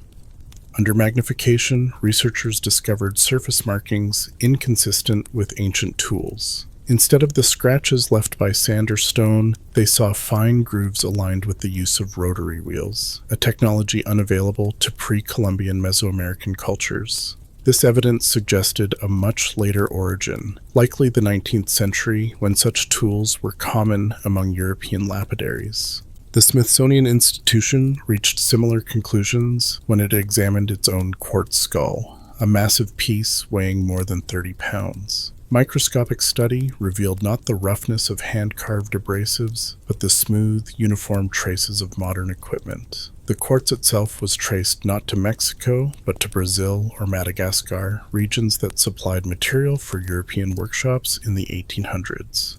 For curators and scientists, the case seemed clear. The skulls were not ancient relics, but clever forgeries or fabrications made for a market hungry for exotic artifacts. Yet the story did not end there. The Mitchell-Hedges skull, the most famous and controversial of them all, has been subjected to multiple investigations.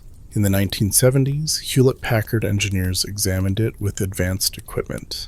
They reported no evidence of modern tool marks, no signs of rotary wheels or chisels.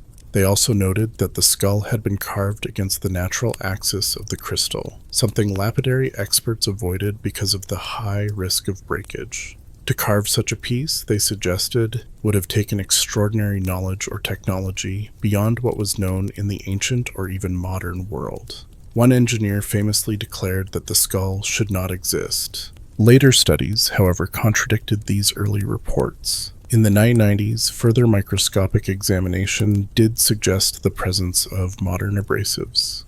Skeptics argue that earlier conclusions were shaped by the mystique of the skull itself, that the engineers were not archaeologists and may have overstated their case.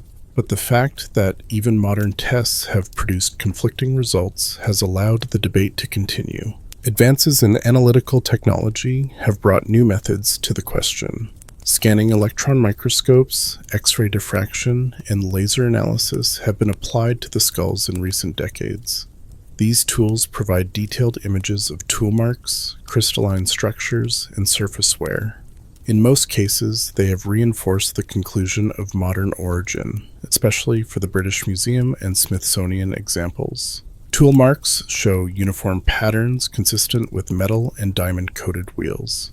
Chemical analysis points to quartz from sources outside Mesoamerican trade routes. And yet, questions linger. Not every skull has been tested, and many remain in private hands, beyond the reach of laboratories. Some skulls, like the Mitchell-Hedges, have proven difficult to analyze conclusively, with different tests yielding different impressions. Believers argue that science has not yet asked the right questions, or that the skull's mysteries cannot be measured in conventional ways. They suggest that if the skulls do encode information or energy, it may exist in forms not detectable by current instruments. The very act of testing has also shaped the myth. Reports of impossible craftsmanship have circulated widely, fueling speculation that the skulls were made with alien technology or lost human knowledge.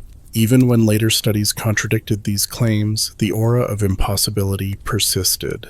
Once a mystery has been declared, it is not easily withdrawn.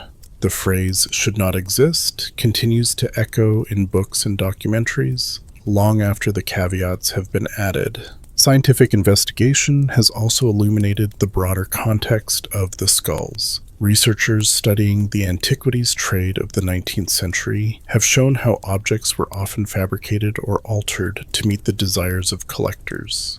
Dealers like Eugène Boban catered to a European fascination with the exotic and the mystical. Skulls carved from quartz would have been particularly appealing, combining the allure of crystal with the potent symbolism of death and eternity. To understand the skulls, then, is not only to study quartz under microscopes, but also to study human culture, trade, and imagination. Still, even the most rigorous reports cannot erase the fascination of those who have encountered the skulls. A museum label declaring likely 19th century fabrication does not silence the visitor who feels a chill when gazing into crystal eyes. A scientific paper noting rotary wheel marks does not erase the testimony of someone who claims to have seen visions in the skull's depths. The skulls live in a space where scientific clarity and human experience coexist, sometimes uneasily. What science has given us, above all, is a sharpening of the paradox. On one hand, the evidence overwhelmingly suggests modern origin. On the other, the skull's craftsmanship, presence, and cultural impact feel larger than such an explanation. To hold them in the mind is to hold contradiction itself, an object that should be simple, yet refuses to be. This paradox is perhaps the heart of the mystery. Science narrows possibilities, yet the skulls expand them. Even as laboratories insist on modern forgeries, the legends continue to grow, nourished by spiritual seekers, storytellers, and the experiences of those who cannot shake what they have felt.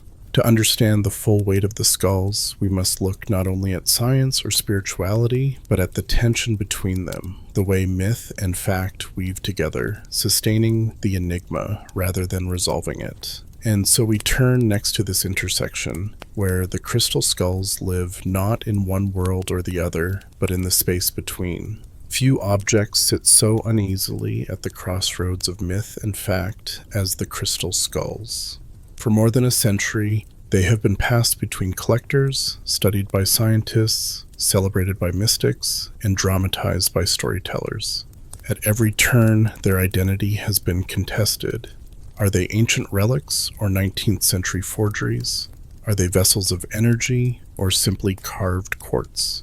The paradox is that they are both less than their legends claim and more than their skeptics allow. The tension begins with the evidence. Archaeologists have repeated, with growing confidence, that the skulls tested in laboratories show the marks of modern tools. Microscopes reveal fine striations consistent with rotary wheels. Provenance records point not to temple excavations, but to auction houses and the collections of ambitious dealers. From the standpoint of academic history, the case appears closed. The crystal skulls are products of a specific moment in European fascination with the exotic, not remnants of pre-Columbian ritual. And yet, despite the clarity of this conclusion, the myth persists.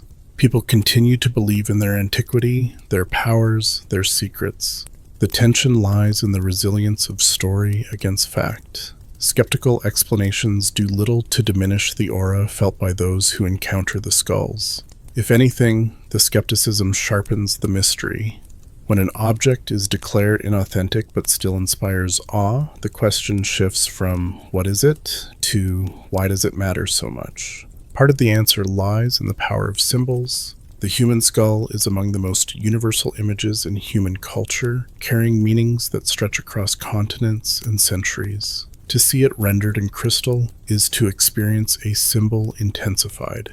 Even if the carving was done in a European workshop 200 years ago, it still taps into an archetype older than civilization itself. Science may declare it inauthentic, but the human psyche responds regardless. Another part lies in the hunger for mystery. Modern life often feels mapped, measured, and explained. To encounter an object that resists explanation is to taste wonder again. The skulls provide that taste. They whisper of ancient secrets, lost knowledge, alien contact, or hidden prophecies. Each theory, no matter how contested, keeps the flame of imagination alive. In this way, the skulls embody a paradox. They may not be ancient, but they are truly timeless, because they invite us to ask questions that do not age. There is also the human tendency to resist final answers. When science presents a clear conclusion, modern, not ancient, many respond not with acceptance but with suspicion. Perhaps the tests were flawed. Perhaps the institutions are hiding something. The lack of certainty in one area fuels certainty in another. This dynamic ensures that the skulls remain contested ground, where fact and belief collide without resolution. The skulls also reveal something about the interplay of narrative and artifact. If they were displayed without stories, simply labeled as carved quartz objects from the 19th century, they might draw little attention. But wrapped in legends of jungle discoveries, alien gifts, and mystical energies, they become irresistible. The stories have grown so large that they cannot be undone by evidence. Once a myth has entered the cultural bloodstream, it acquires a life of its own, moving independently of the facts that birthed it. Some scholars argue that this tension is itself valuable. The skulls may not tell us much about the Aztec or Maya, but they tell us a great deal about modern humanity, about how we construct meaning, about our longing for connection to the past, about our hope that the universe holds more than what can be weighed and measured. In this sense, the skulls are genuine cultural artifacts, not of ancient civilizations, but of our own. For believers, the persistence of myth is proof of its truth. If the skulls continue to inspire visions, healings, and communities, then their power is real, regardless of what microscopes say. For skeptics, the persistence of myth is proof of human imagination's strength, a reminder that belief often survives the collapse of evidence. Between these poles, the skulls endure, not because one side wins, but because the debate itself sustains them. The tension between myth and fact is not a flaw but a feature. It is what makes the skulls compelling. Were they proven beyond doubt to be ancient, they would become historical artifacts, valuable but contained. Were they proven beyond doubt to be modern, they might fade into obscurity. But as long as they remain contested, modern in one narrative, mystical in another, they retain their power. They are mysteries in motion, alive because they are unsettled. Even within individuals, this tension can coexist. A person may acknowledge the likelihood of modern origin, yet still feel a shiver of awe when standing before the Mitchell Hedges skull.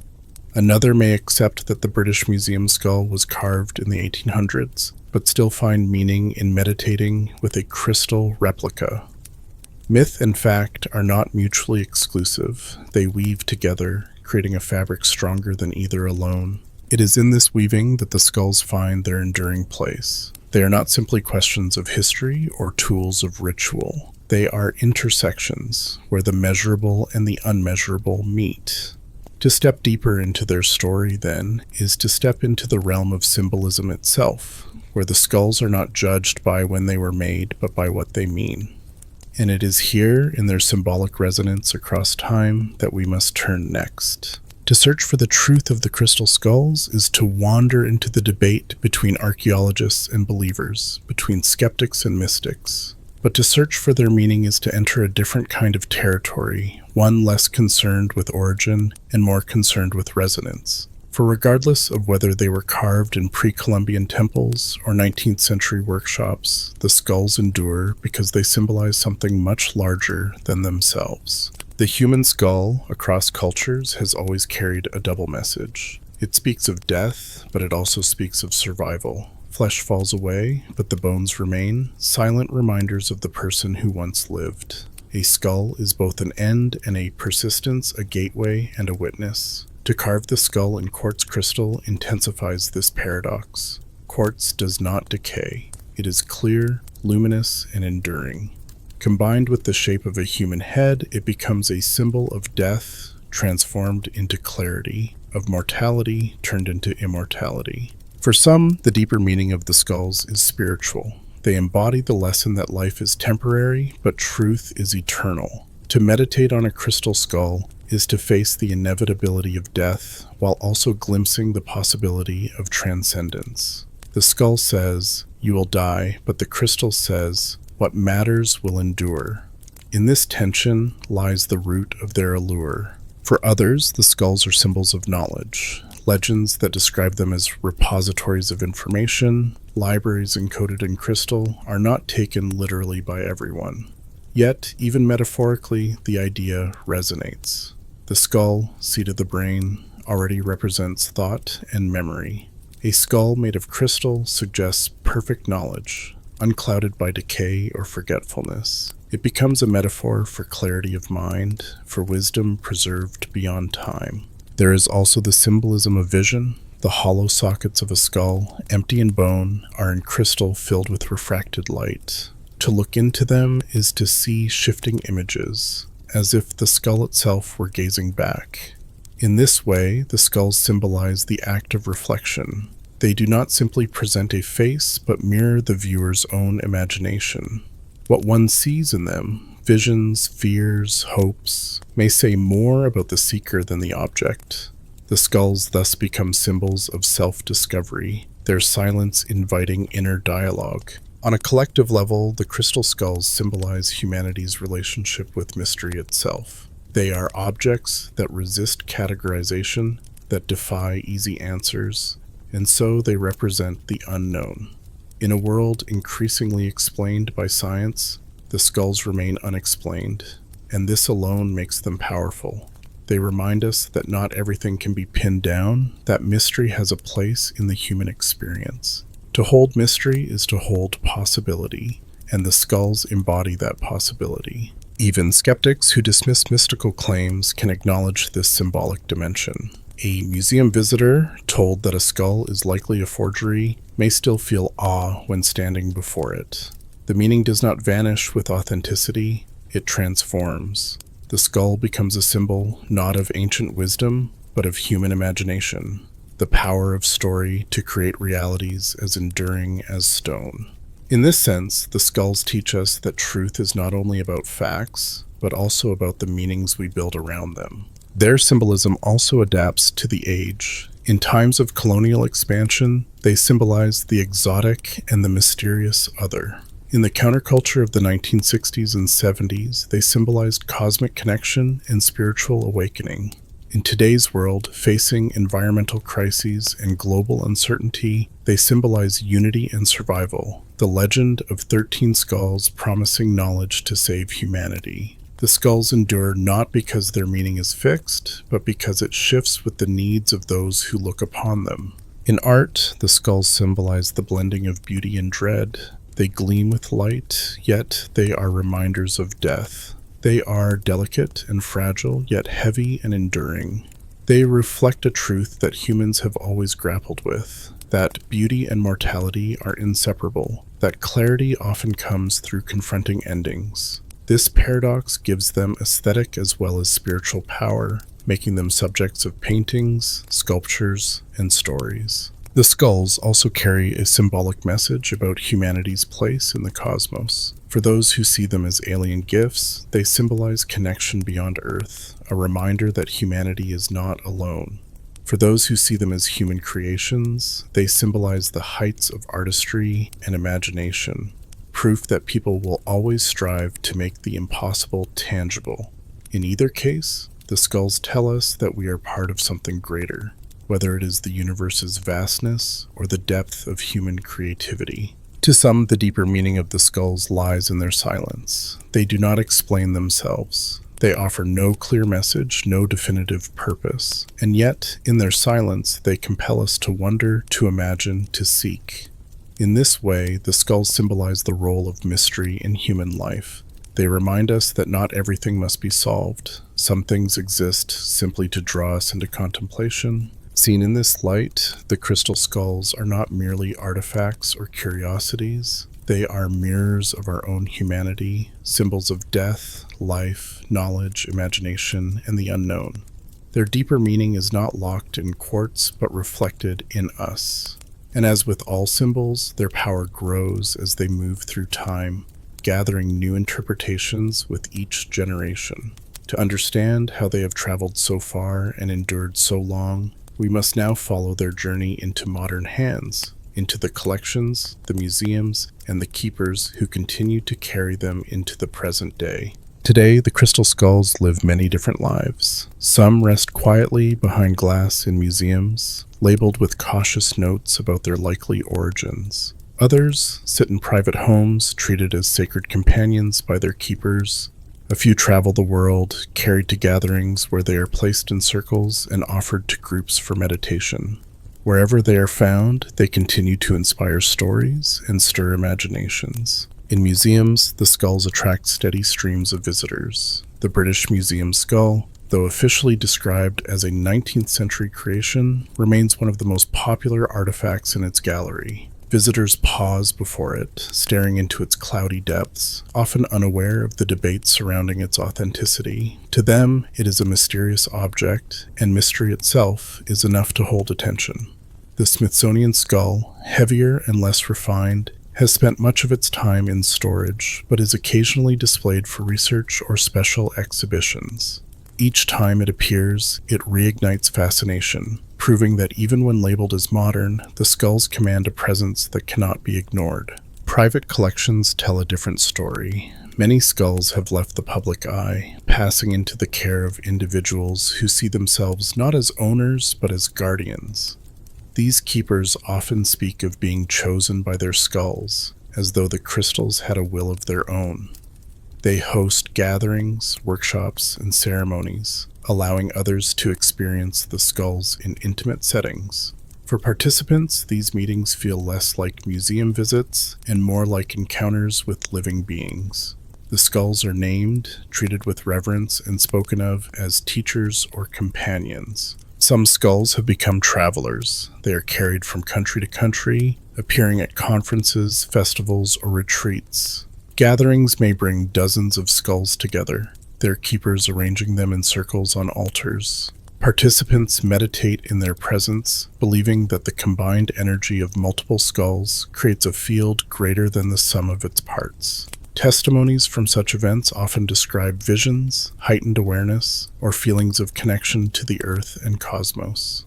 Whether one believes in the energy or not, the skulls clearly serve as powerful focal points for human attention and shared experience. The internet has given the skulls a new kind of presence. Online communities allow keepers and enthusiasts to share photos, stories, and experiences. A skull in Mexico might be introduced to a group in Australia through a live stream. Collectors sell replicas carved from quartz, amethyst, or other stones, spreading the imagery of the skulls into countless homes. Even if not all are tied to the original legends, these replicas extend the reach of the symbol, ensuring that the skulls remain alive in global imagination. For some, the skulls in modern hands are less about energy and more about artistry. Jewelers and stone carvers continue to produce crystal skulls inspired by the famous examples. While these modern carvings are acknowledged as contemporary, they nonetheless carry the aura of the tradition. To hold even a newly made crystal skull is, for many, to feel part of the larger story, to participate in the mystery that stretches back, whether to the 19th century, to ancient temples, or to imagined alien visitors. What is perhaps most striking about the skulls in modern collections is how they bridge worlds. In museums, they are treated as artifacts of history, objects of study and display. In spiritual communities, they are treated as sacred beings, participants in rituals. In the marketplace, they are commodities, objects of beauty and fascination to be bought and sold. Few objects occupy all these roles at once. The skulls remind us that meaning is not fixed. It shifts depending on the context in which an object is placed. This shifting meaning is part of why the skulls endure. A visitor might leave a museum unconvinced of their antiquity, but still haunted by their gaze. A participant in a meditation circle might leave convinced of their power, regardless of archaeological reports. A collector might value them as art, independent of myth. In each case, the skulls function in the present, shaping lives and imaginations now, regardless of what they once were. The modern presence of the skulls also raises questions about stewardship. If they are indeed ancient, should they not be preserved in institutions for study? If they are modern, does that lessen their spiritual significance for those who treat them as sacred? For many keepers, the answer is that the skulls themselves decide. They speak of being guided by the skulls to places or people, as though the objects had agency. Whether this is taken literally or metaphorically, it reflects the deep relationship people form with them. In the 21st century, the skulls have also become part of global cultural exchange. They appear at international spiritual gatherings, featured alongside Tibetan singing bowls, Native American drums, and Hindu statues. In such contexts, the skulls are woven into a patchwork of symbols from many traditions, representing not only their own legends, but the broader human search for meaning. They are no longer confined to the Americas or to Europe. They belong to a global community of seekers. And yet, even as they circulate, questions remain. Some skulls in private collections have never been studied scientifically, leaving open the possibility that anomalies still exist. Others have disappeared altogether, their whereabouts unknown, fueling speculation that hidden examples may resurface one day. The legend of 13 skulls ensures that every appearance or disappearance is framed as part of a larger destiny. In this way, the crystal skulls in modern collections live multiple lives at once, as artifacts, as companions, as symbols, and as commodities. Their modern presence is not the end of their story, but another chapter, one that reveals how objects can move across time and meaning. Yet the mystery is not only about where the skulls are or who holds them. It is also about where they are going. To glimpse their future, we must now turn to the possibilities that lie ahead, the speculations, hopes, and fears about what the skulls might mean for the generations yet to come. The crystal skulls have traveled a long road from 19th century collections and whispered legends to museum galleries, spiritual gatherings, and films that beam their image across the globe. Their past is contested, their present is diverse, but their future remains unwritten. What role will they play in the years ahead? Will they fade into curiosities, or will they continue to inspire, adapting to the needs and dreams of generations to come? One possibility is that the skulls will remain firmly in the realm of scholarship. As analytical technology advances, new methods of dating and examination may shed more light on their origins. Scientists are already developing tools capable of reading the tiniest traces of wear, mapping crystalline structures at microscopic levels, and identifying geographic sources with greater precision. Future studies may confirm once and for all that the skulls are modern, carved in workshops for collectors. Or perhaps anomalies will emerge, results that resist explanation, reopening debates thought to be settled. Science will not let the skulls rest quietly. They will continue to be studied, measured, and tested, their mystery sharpened by each new discovery. Another possibility lies in the realm of spirituality. As long as there are people who seek meaning in objects, the crystal skulls will endure as sacred companions. New generations of seekers may discover them not through books or museums, but through online videos, virtual gatherings, or digital replicas. Already, communities share their skulls across continents through live streams and photos. In the future, virtual reality could allow millions to gaze into a digital crystal skull at once, each person experiencing the sense of presence in their own way. The skulls may evolve into symbols not confined to physical quartz, but expanded into the virtual world, their legend extending into new dimensions of human experience. Popular culture will almost certainly continue to play its role. The skulls are too visually striking, too symbolically rich to vanish from storytelling.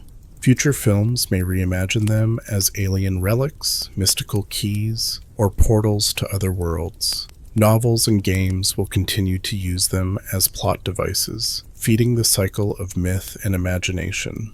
Each new appearance will introduce them to fresh audiences, ensuring that the legend never fades, even if its form changes. There is also the possibility that new skulls will surface, in private hands, hidden in collections, or even carved anew and passed off as older than they are. The discovery of additional skulls could reignite debates. Some will claim them as the missing pieces of the prophesied 13, others will denounce them as fabrications. But whether genuine or not, each new skull that emerges will add to the story, because the legend thrives not on certainty, but on ambiguity. The prophecy of the 13 skulls itself points to another possible future. Believers speak of a time when all will be gathered, unlocking knowledge for humanity at a moment of crisis. For those who hold to this vision, the skulls are not just relics, but participants in humanity's destiny. They imagine a day when the skulls are united in a circle, and in that moment, something will shift. Wisdom will be revealed, energy will be released, or humanity will awaken to its higher self. Skeptics dismiss this as myth, but the persistence of the prophecy ensures that it continues to shape expectations. The future of the skulls may be less about what they are and more about what people believe they will do. Environmental and global challenges may also shape their meaning. In an age of climate change, political instability, and technological upheaval, symbols that promise guidance or unity hold special appeal. The crystal skulls, with their aura of ancient wisdom and cosmic mystery, may come to be seen as emblems of survival, reminding people that answers may lie in looking both backward and inward. They may inspire movements for healing the planet, with ceremonies focused not only on personal growth, but on collective responsibility. In this way, the skulls could become icons for a new spiritual ecology, linking human fate to the Earth's well-being. At the same time, there is the possibility of decline. Myths rise and fall, and the crystal skulls could one day lose their place in popular imagination. As new mysteries capture attention, artificial intelligence, space exploration, genetic engineering, the skulls may come to seem like relics of an older age of wonder. They might remain in museum cases, visited but no longer vital, their legends remembered only by enthusiasts. Yet even this outcome would not erase their power, for in history, even fading myths leave echoes that linger. Perhaps the most likely future is not one path but many. The skulls will continue to live in multiple worlds at once, studied by scientists, revered by seekers, dramatized by artists, sold in markets, shared online. Each world will tell its own story, and together they will ensure that the crystal skulls never fully settle into silence. Their future, like their past, will be plural, shifting, and alive. What remains certain is that the crystal skulls have already secured a place in the human imagination. Whether proven modern or believed ancient, whether dismissed as forgeries or exalted as sacred, they will continue to gleam in our collective stories. They are mirrors, reflecting our hopes, fears, and longing for mystery. And as long as humanity hungers for meaning beyond the ordinary, the skulls will remain. In this sense, the future of the crystal skulls is not about quartz or craftsmanship. It is about us. It is about the questions we ask, the stories we tell, the ways we shape our world with symbols. The skulls will endure as long as we need them, as long as we seek meaning in their silent gaze. And so, as we near the end of their story, we turn now to reflection, not on the skulls themselves, but on what they reveal about humanity, about our imagination, and about our endless pursuit of the unknown. The journey of the crystal skulls is not simply the tale of a handful of carved quartz objects. It is, in truth, a story about us. From the moment the first skulls appeared in European collections, they began to draw out our deepest fascinations, our hunger for origins, our yearning for wisdom, our fear of death, and our hope that something larger than ourselves might be guiding the human story. For some, the skulls are evidence of lost civilizations, proof that ancient peoples possess skills and knowledge that modern historians underestimate. For others, they are signs of alien intervention, gifts from beyond the stars left to remind us that we are not alone. For still others, they are tools of meditation and healing, mirrors that reflect inner truths, companions on the path of spiritual discovery. And for many, they are simply exquisite curiosities, objects of beauty and craftsmanship, fascinating even if carved by artisans of the 19th century. The multiplicity of these interpretations is not a weakness. It is the very reason the skulls endure. Each perspective adds another layer to their meaning, ensuring that they remain alive in imagination. The archaeologist peering through a microscope, the healer placing a skull on a meditation altar, the filmmaker weaving them into an adventure, the child staring wide-eyed at their shimmering form, all are participating in the same unfolding story. The tension between myth and fact, so often seen as a conflict, is in reality the essence of their power. Were the skulls proven ancient beyond doubt, they would become historical treasures, valuable but finite. Were they proven modern beyond doubt, they might fade into curiosities, their legends dismissed. But balanced between the two, they remain mysteries, contested, unsettled, endlessly open. It is this openness that keeps them alive. Symbols matter because they give shape to what cannot be measured. The skull, universal across cultures, has always been one of humanity's deepest symbols. Carved in crystal, it becomes even more potent, embodying clarity, endurance, and transformation. To look into a crystal skull is to confront death, but also to glimpse light refracted into 1,000 possibilities. It is to be reminded of impermanence, yet also of the persistence of meaning. The crystal skulls also reveal something profound about the human condition, that we are meaning-making creatures. We do not only study objects, we imbue them with story, we gather around them, we argue about them, we dream with them. Even if every skull were shown to be carved in the 1800s, the centuries of legend they have inspired would remain real, shaping lives, communities, and imaginations. In this way, the skulls are authentic, not necessarily as ancient artifacts, but as cultural forces. In reflecting on their mystery, we also reflect on our own longing for mystery itself. In an age when satellites map the Earth and science explains more each day, the skulls stand as reminders that not everything has been solved. They tell us that there is still room for wonder, for ambiguity, for the shimmering possibility that the world contains more than we know. Mystery is not a flaw in knowledge, it is part of being human. The skulls embody that truth. Looking forward, the crystal skulls will likely continue to live many lives. They will be examined in laboratories, meditated upon in circles, imagined in films, and sold in markets. They will be dismissed by some and cherished by others. And in all these ways, they will remain alive. Their story will not end because it was never only about quartz. It was about humanity's encounter with the unknown. In the end, the skulls do not give answers. They give questions. They invite us to ask, what is possible? What is true? What do we believe? They mirror back our own desires and fears, offering us the chance to see ourselves more clearly. Their silence is not emptiness, but invitation, a space into which we project meaning, and in that projection, we glimpse who we are. Perhaps that is the greatest mystery of all, not whether the skulls are ancient or modern, alien or human, authentic or forged, but what they reveal about us. In their gleaming eyes, we see both our mortality and our imagination, both our skepticism and our wonder. They are, in the end, less about the secrets of the past than about the possibilities of the human spirit. And as long as we continue to dream, to question, and to seek, the crystal skulls will remain, shimmering symbols of the mystery that lies at the heart of being human.